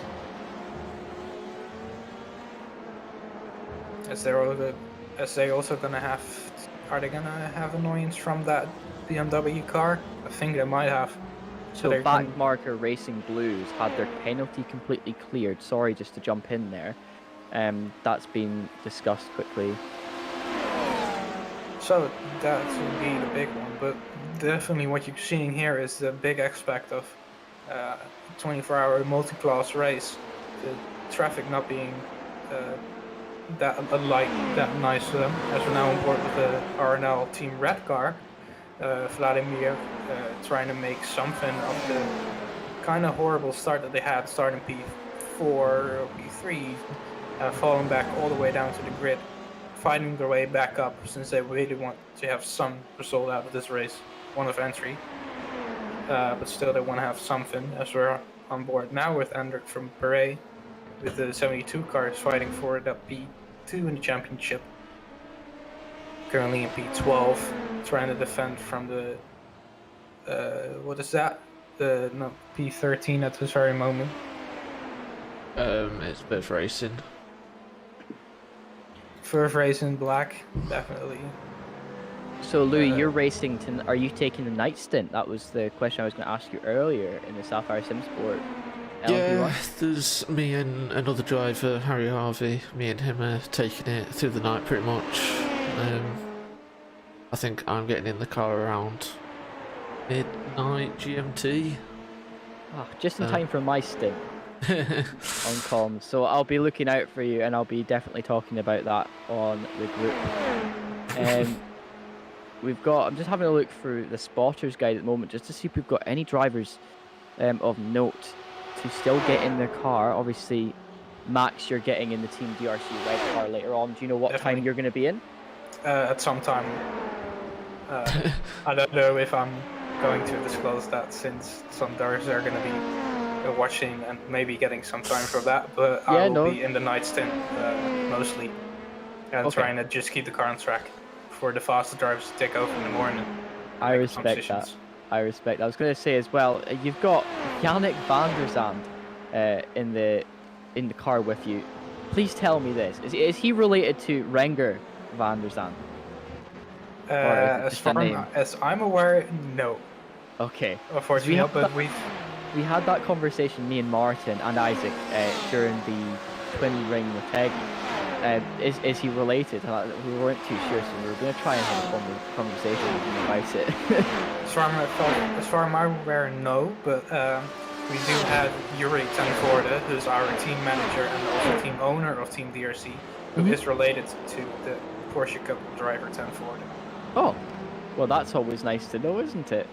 That's fantastic. And yeah, I mean, I'm just running through the big names here. We've got Nils Kor from Chicane Online, racing red. We saw him do some really nice driving last time out at Twin Ring. And Hendrik van der Per as well. Just, I think he's one of those drivers that you just watch out for. And RT Boschart is also one of the resident ISRC guys. He's going to be in Stage 1 Racing Junior car later on.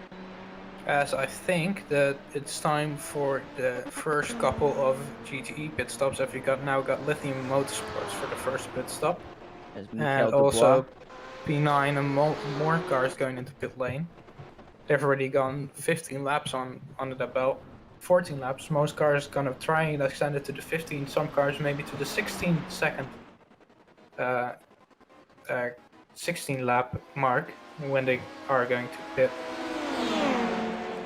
Definitely trying to gain some time, because if you pit now, you might have to do another pit stop at the end. That's why some cars are going to try and extend those tiny little margins now, losing that, I believe, 1/10 lap, but to save a whole pit stop on the end will gain so much time. Yes, we're watching on board with Ionis Malboludius.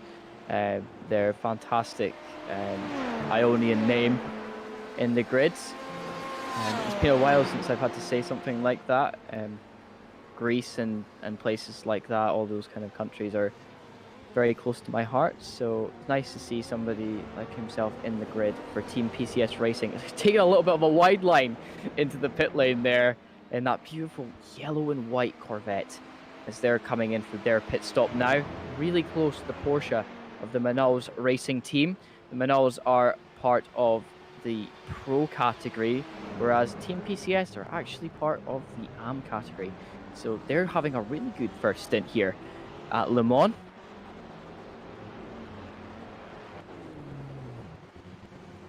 He's going to have a... Hopefully, I do not believe he has any damage, so it should be just a quick splash and dash, and then off he goes. Oliver Kemp now. S244 is kind of cheating a bit with their being an amateur, but having a 3.3k driver. The rules in ISRC allowing only for him to drive up to 40% of the car's laps.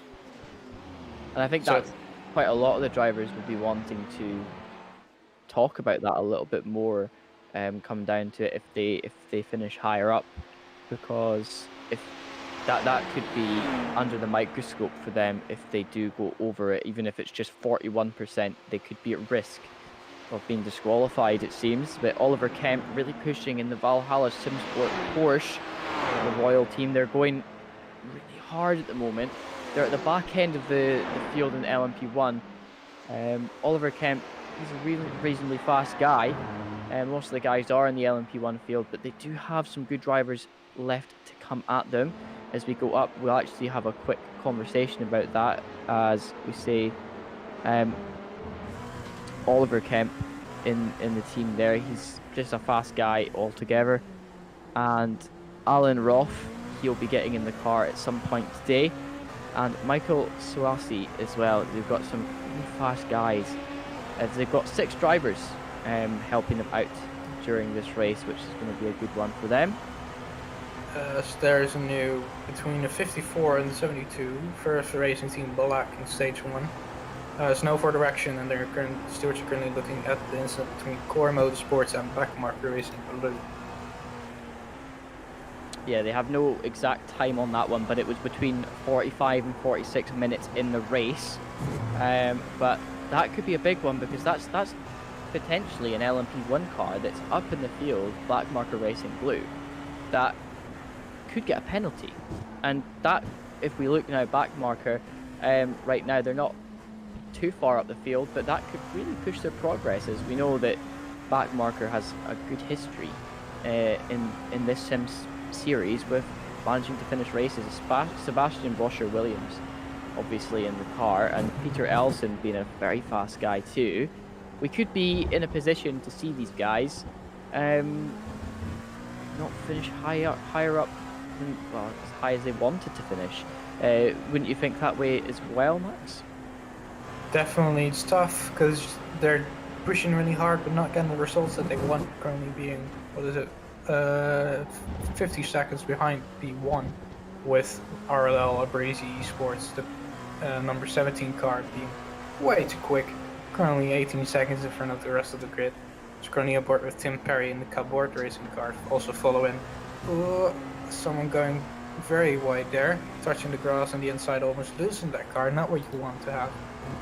As we were talking about that as well, actually, Tim Perry is not necessarily their fastest driver, but it would be safe to say that Adam J. Pierce is probably one of their faster, kind of more amateur drivers in that LMP2. So we might actually see him take a stint after. Yeah, I would assume that he would be probably either in the car next or very soon, just so that they can push up. But Jost Baumeister, he is probably one of the fastest guys they could throw in that car right now, as we saw him really pull up some times at Twin Ring, and could be down to potentially push for more positions.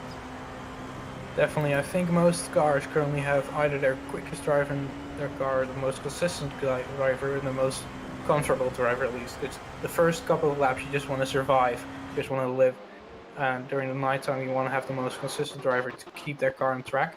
And then in between those times, during the first stint and the night stint, you want to have the quickest driver to getting the most time and trying to move up those grid positions. But it's difficult having the right car at the right time. As we've got a car going off there really hard. I believe that's an LP1 car. Correct me if I'm wrong. I believe that is it might the red car. Been. It was twisted. Yeah, James Beard. We've just been talking about him. Probably touching the curb. We're gonna look here. Yeah, he's a touching little the too inside fast. curb. Touching the inside curb. That was a big hit. We've got some really bad damage on that car now. You can see that whole side is just damaged. Is he gonna? Yeah, he's gonna actually go over the track. So the incident there, that could be viewed as being a dangerous re-entry onto the track, and also he missed the pit line in some ways there as well. He's gonna get a 40-second stop and go from iRacing. It's not a stop and go. Stop at 40-second penalty from iRacing itself.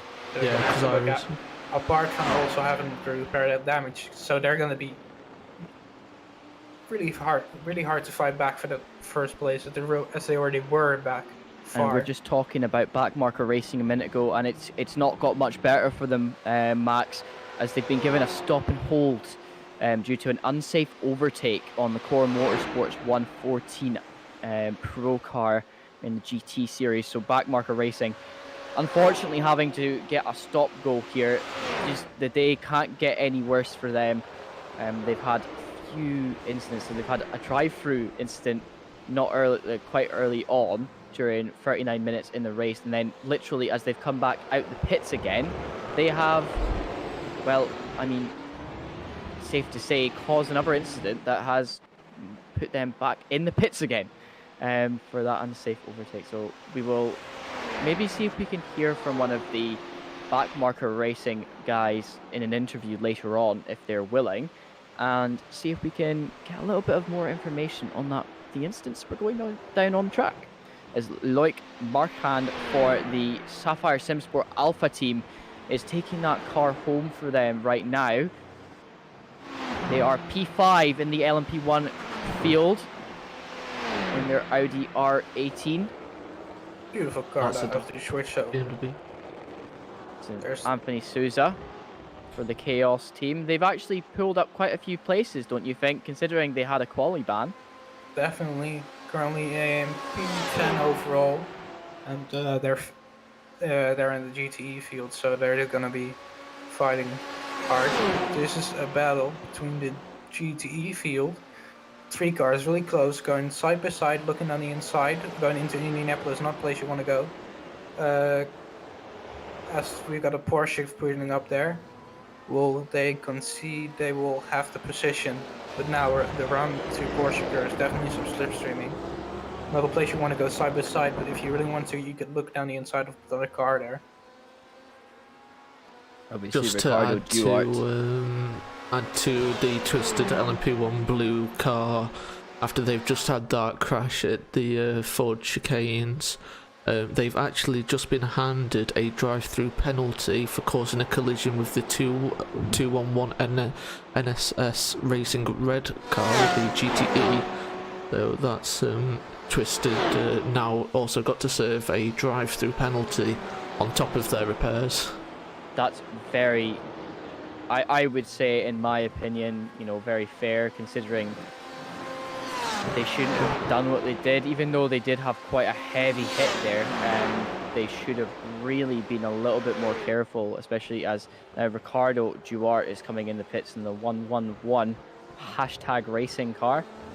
They've not had necessarily the best race themselves, have they, guys? Ricardo Duarte in the car. You know, again, a quick guy. Not really, but they've also had that 30-second stop and go they needed to serve at the beginning of the race.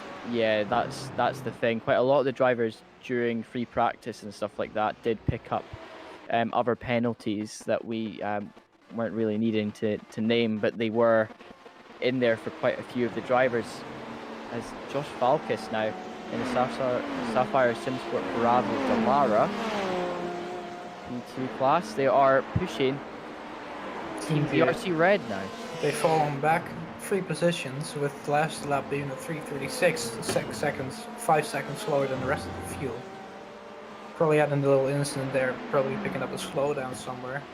They're gonna try and fight back and try to defend from this 88 car that's following them for quite a while now, I believe, for a lap, as far as I'm aware, and not having the slipstream of the 90 car that's ahead of them. And from what I know is the Sapphire Simsport Bravo is a one-off entry in the league as well.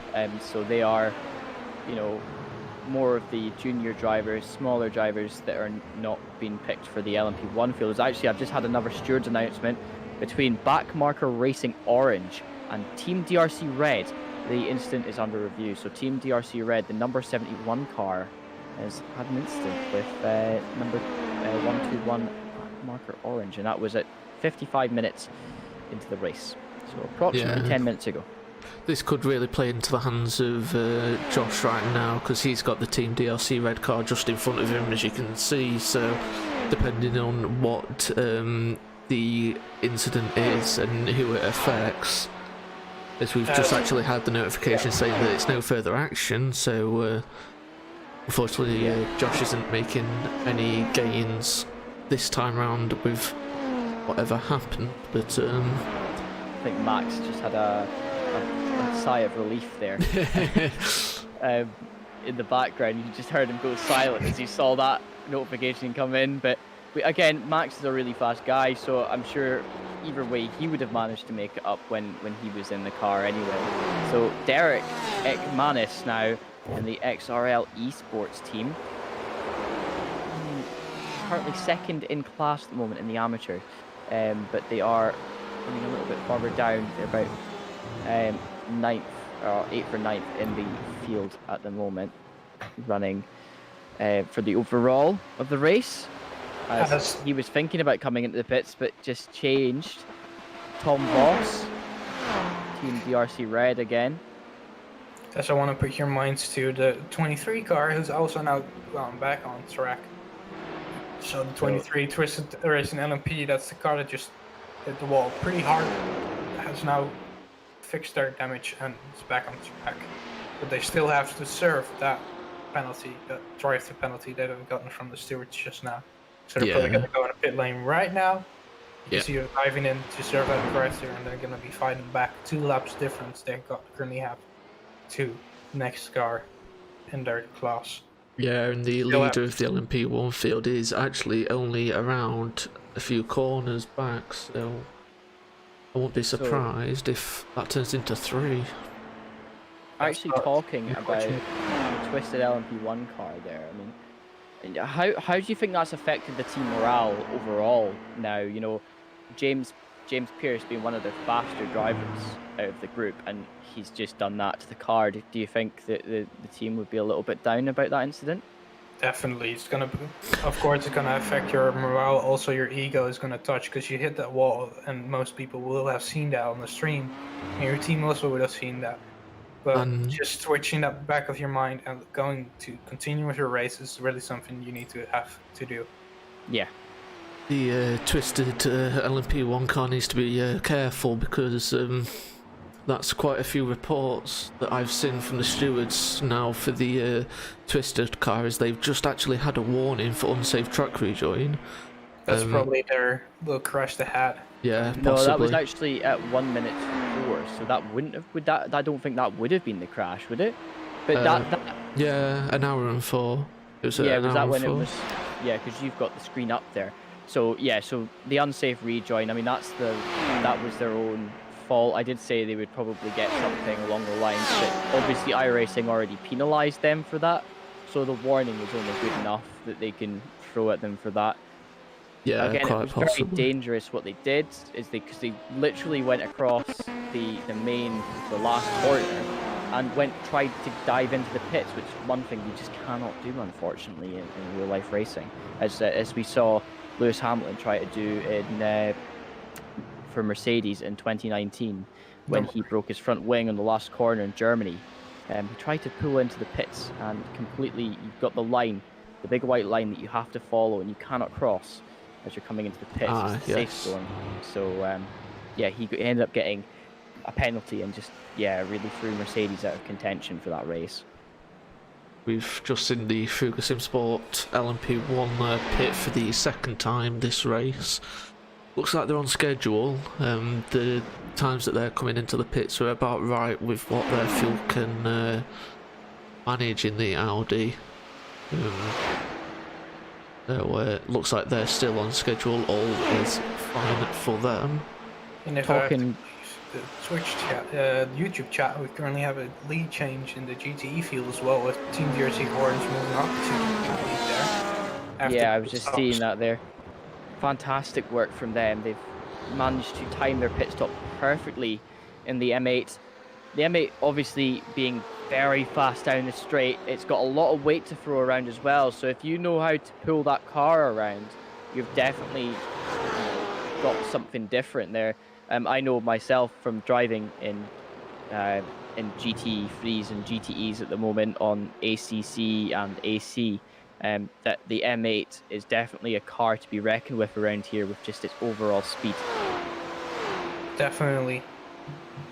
Lucas de Vries, obviously, as you were saying earlier, for Team DRC, is one of the faster drivers, and he is pulling. And it would be interesting again. Is he related to Nick de Vries?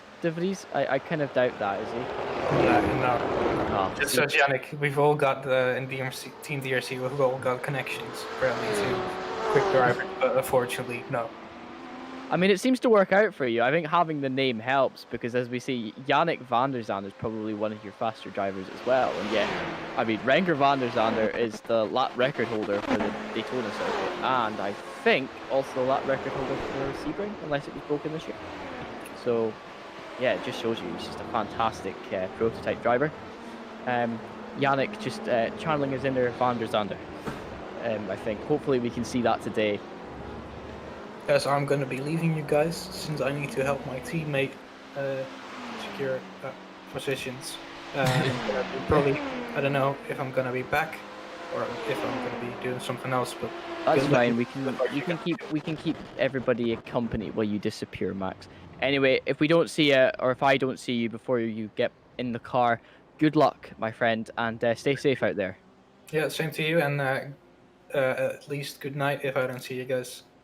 Excellent. Have a good one, Max. So that was Max Hack, who's going to be in the Team DRC Red car tonight. Obviously, the league winners for the LMP2 field. They're just in this for the glory of the 24-hour race. As Marcus Solholm's come in for his pits, he's still the leader in the Equiver Motorsports car. Their Team 1 car still pulling, as Team 2 will be just coming behind. Now, as Marcus Solholm, obviously being 5.9k I rating driver. I need to speak to Marcus once he's done in the car and find out how you pronounce the sponsors' names. Because at the end of their names and a few other teams, they've got their team sponsors, and I can't for the life of me even attempt to... Just stream, you know what? Just for the stream, because I'm a nice guy, I will attempt to say the name. I'm sorry. It's Haltoquat. I don't know. I'm guessing it's something. I think that's similar. about as close as we're probably going to get. Yeah, I'm not attempting anymore because I'll probably get them fired. So, if I'm going to say Equiver probably have a domination at the moment in the first hour of this race. They've pretty much led from the start, and their Team 2 car making perfect call for their pit stop, as ISREC for the JD Sim Racing car is just pulling behind one of the Ferraris of the XRL Esports team.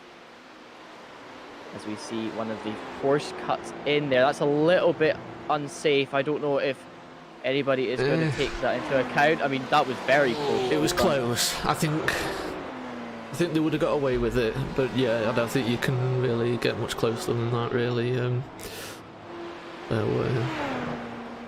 Right. It's definitely not let ISRC down. She's still chasing down the Ferrari of the XRL Esports team.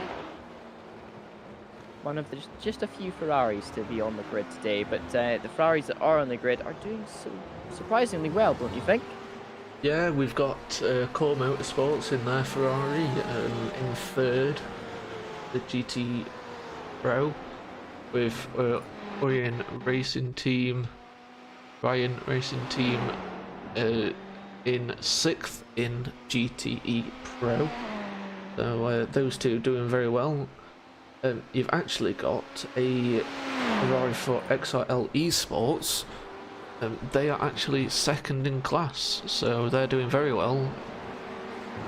They're doing very well, yeah, but you've got to remember that they are under pressure at the moment from that Porsche. I mean, it may not be here on the straights, but that Porsche does have a faster acceleration, even though that Ferrari may have a little bit of an advantage when it comes to corners. The Porsche obviously eats its tires a little bit more as well. So again, as we're saying, Louis, these cars could. I mean, I'm potentially saying that the Porsche might have a disadvantage to the Ferrari on tire life here, and that's why he's just trying to keep him behind, make him use his tires up. There absolutely is. We just caught the final moments there of the Stage 1 Racing senior team there, getting past R&E Team Red. they come battling down into Indianapolis, just slotting in behind. Fantastic racing from these two. I imagine they'll want to be further up the LMP2 field than they currently are, but they've still got 22 hours and 45 minutes roughly to make up all that ground. We've got the Sapphire Simsport Alpha car there with damage. A lot of damage. That is really heavy damage there on Loic Markhan's Simsport Alpha car. They're going to have to pull that into the pits for a serious repairs. He actually really damaged the car. Unfortunately, Martin, I saw him dive out of the broadcast chat a minute ago, and he has had to dive in, obviously, to speak to his teammates. Oh, as we see, it's a very unsafe part of the track there, and he just loses the back end. So I think he had damage, and it just grinded the wall, unfortunately. So hopefully they can get that car back to the pits without any more damage. But that could potentially be them out of the runnings. I hope not, 'cause I'm supposed to be getting in that car later. Yeah, I know. I forgot that you were racing tonight. That's obviously what's going through your mind right now. Obviously, after that car's had that incident.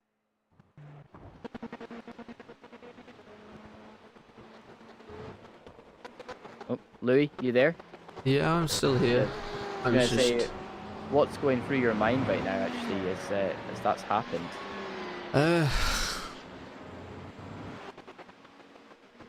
I know. Well, hopefully, we don't get iRacing and all our damage. Hopefully we get all that damage repaired. Although I imagine that's going to take a while. You've got to remember it is early doors. There's a few of the drivers are in the pits at the moment as well for their next set of pit stops. I can imagine either for a fuel stop or checking tyres, I'm assuming, within the next little while. But from what I'm seeing, that car is going to be a good couple of minutes in the pits for repairs there. At least 2, I would assume, for major repairs.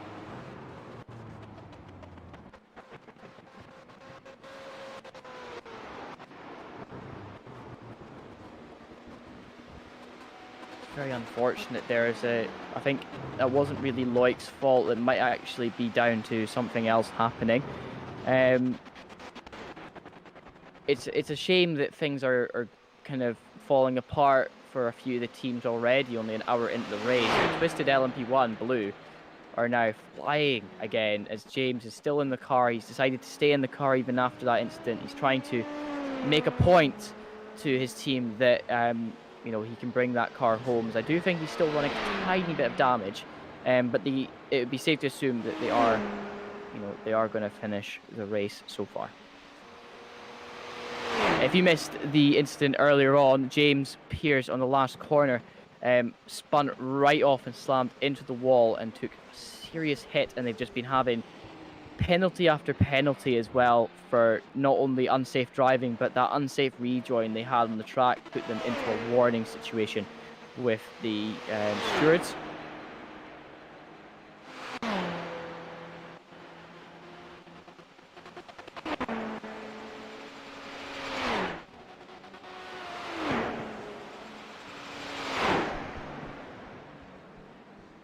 James is doing very well to hold that car together. Now, obviously, it's not the same car it was at the start of the race. A few replacement parts thrown on the car.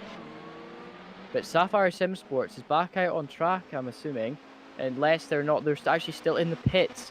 Yeah, that 2 minutes is now put them into the back end of the pack. Unless they can get out of the pits in the next half a minute, they are... Yeah, that car looks still pretty beaten up. So it does look like Twisted LMP1 is going to gain a place over the Sapphire Sim Sport. It would just be safe to say that it is only the first hour and a half of the race. And a few of the drivers, unfortunately, are going to be... they're going to make more mistakes than what could happen in real life. As Riley Hayes in Valhalla Sim Sport as well has managed to pull the car back up after getting a drive-through penalty and stuff like that. as back marker is just behind them, but they are a lap down now from the top 4. So they're going to be looking to just keep pushing that car a little bit more. As I do believe Vincent has joined the channel. Yeah, so hopefully now we should be able to set up the next stream. Yeah, I just need to... I was going to say, Louis, are you still okay to do some commentary? Yes, I am. In the chat. Perfect. That's awesome, because my voice is going to go very soon. I can feel it. It hurts. And I haven't even spoke that much. It just shows you the amount of commentary that I've had to do over the past few weeks. It's just taking its toll.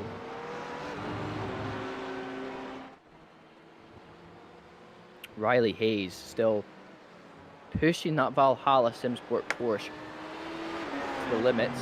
Valhalla, I do believe they are one of our one-off entries here at the Le Mans. We've had no other incidents to support, to have any issues. Just Baumeister is in the broadcast waiting room. Yeah, we'll bring him up in a moment. Is he doing commentary or is he coming in for an interview? That's the thing that we need to... Right, I'm going to quickly get a link for the chat so everyone can move over to the new one. So guys, if you heard that, we are going to be changing to the new stream just so it's a little bit better, a little bit more stable with Vincent. Obviously, Louis will still be here and Vincent probably join in on chat as well. But yeah, we're going to see what we can do.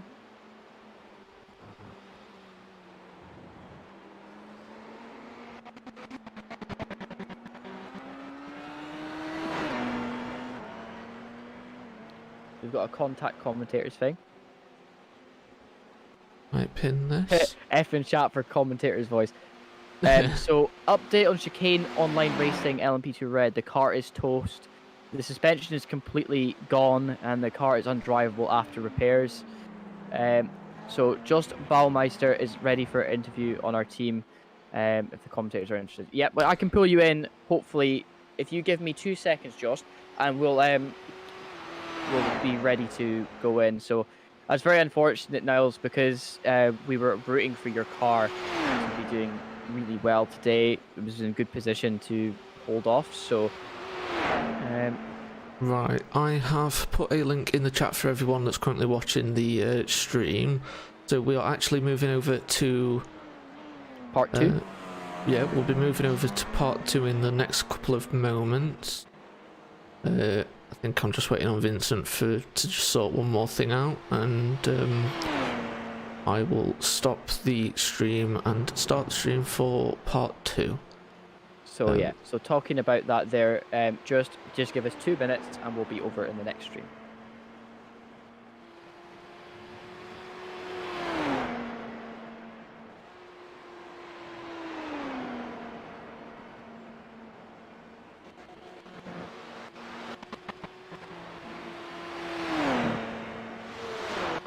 Can someone talk?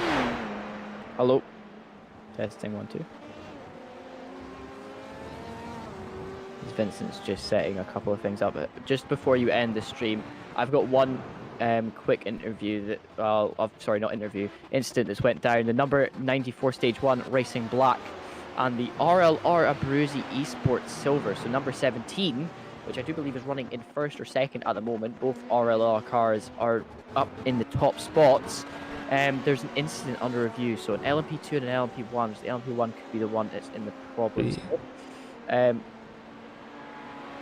Yeah, you can wait 2 minutes. I'm sure you can, just.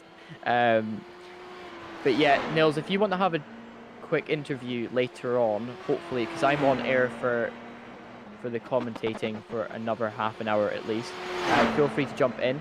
I'm not sure what the other Comcasters are going to be doing for you for interviews, but yeah, it's going to be some good racing overall.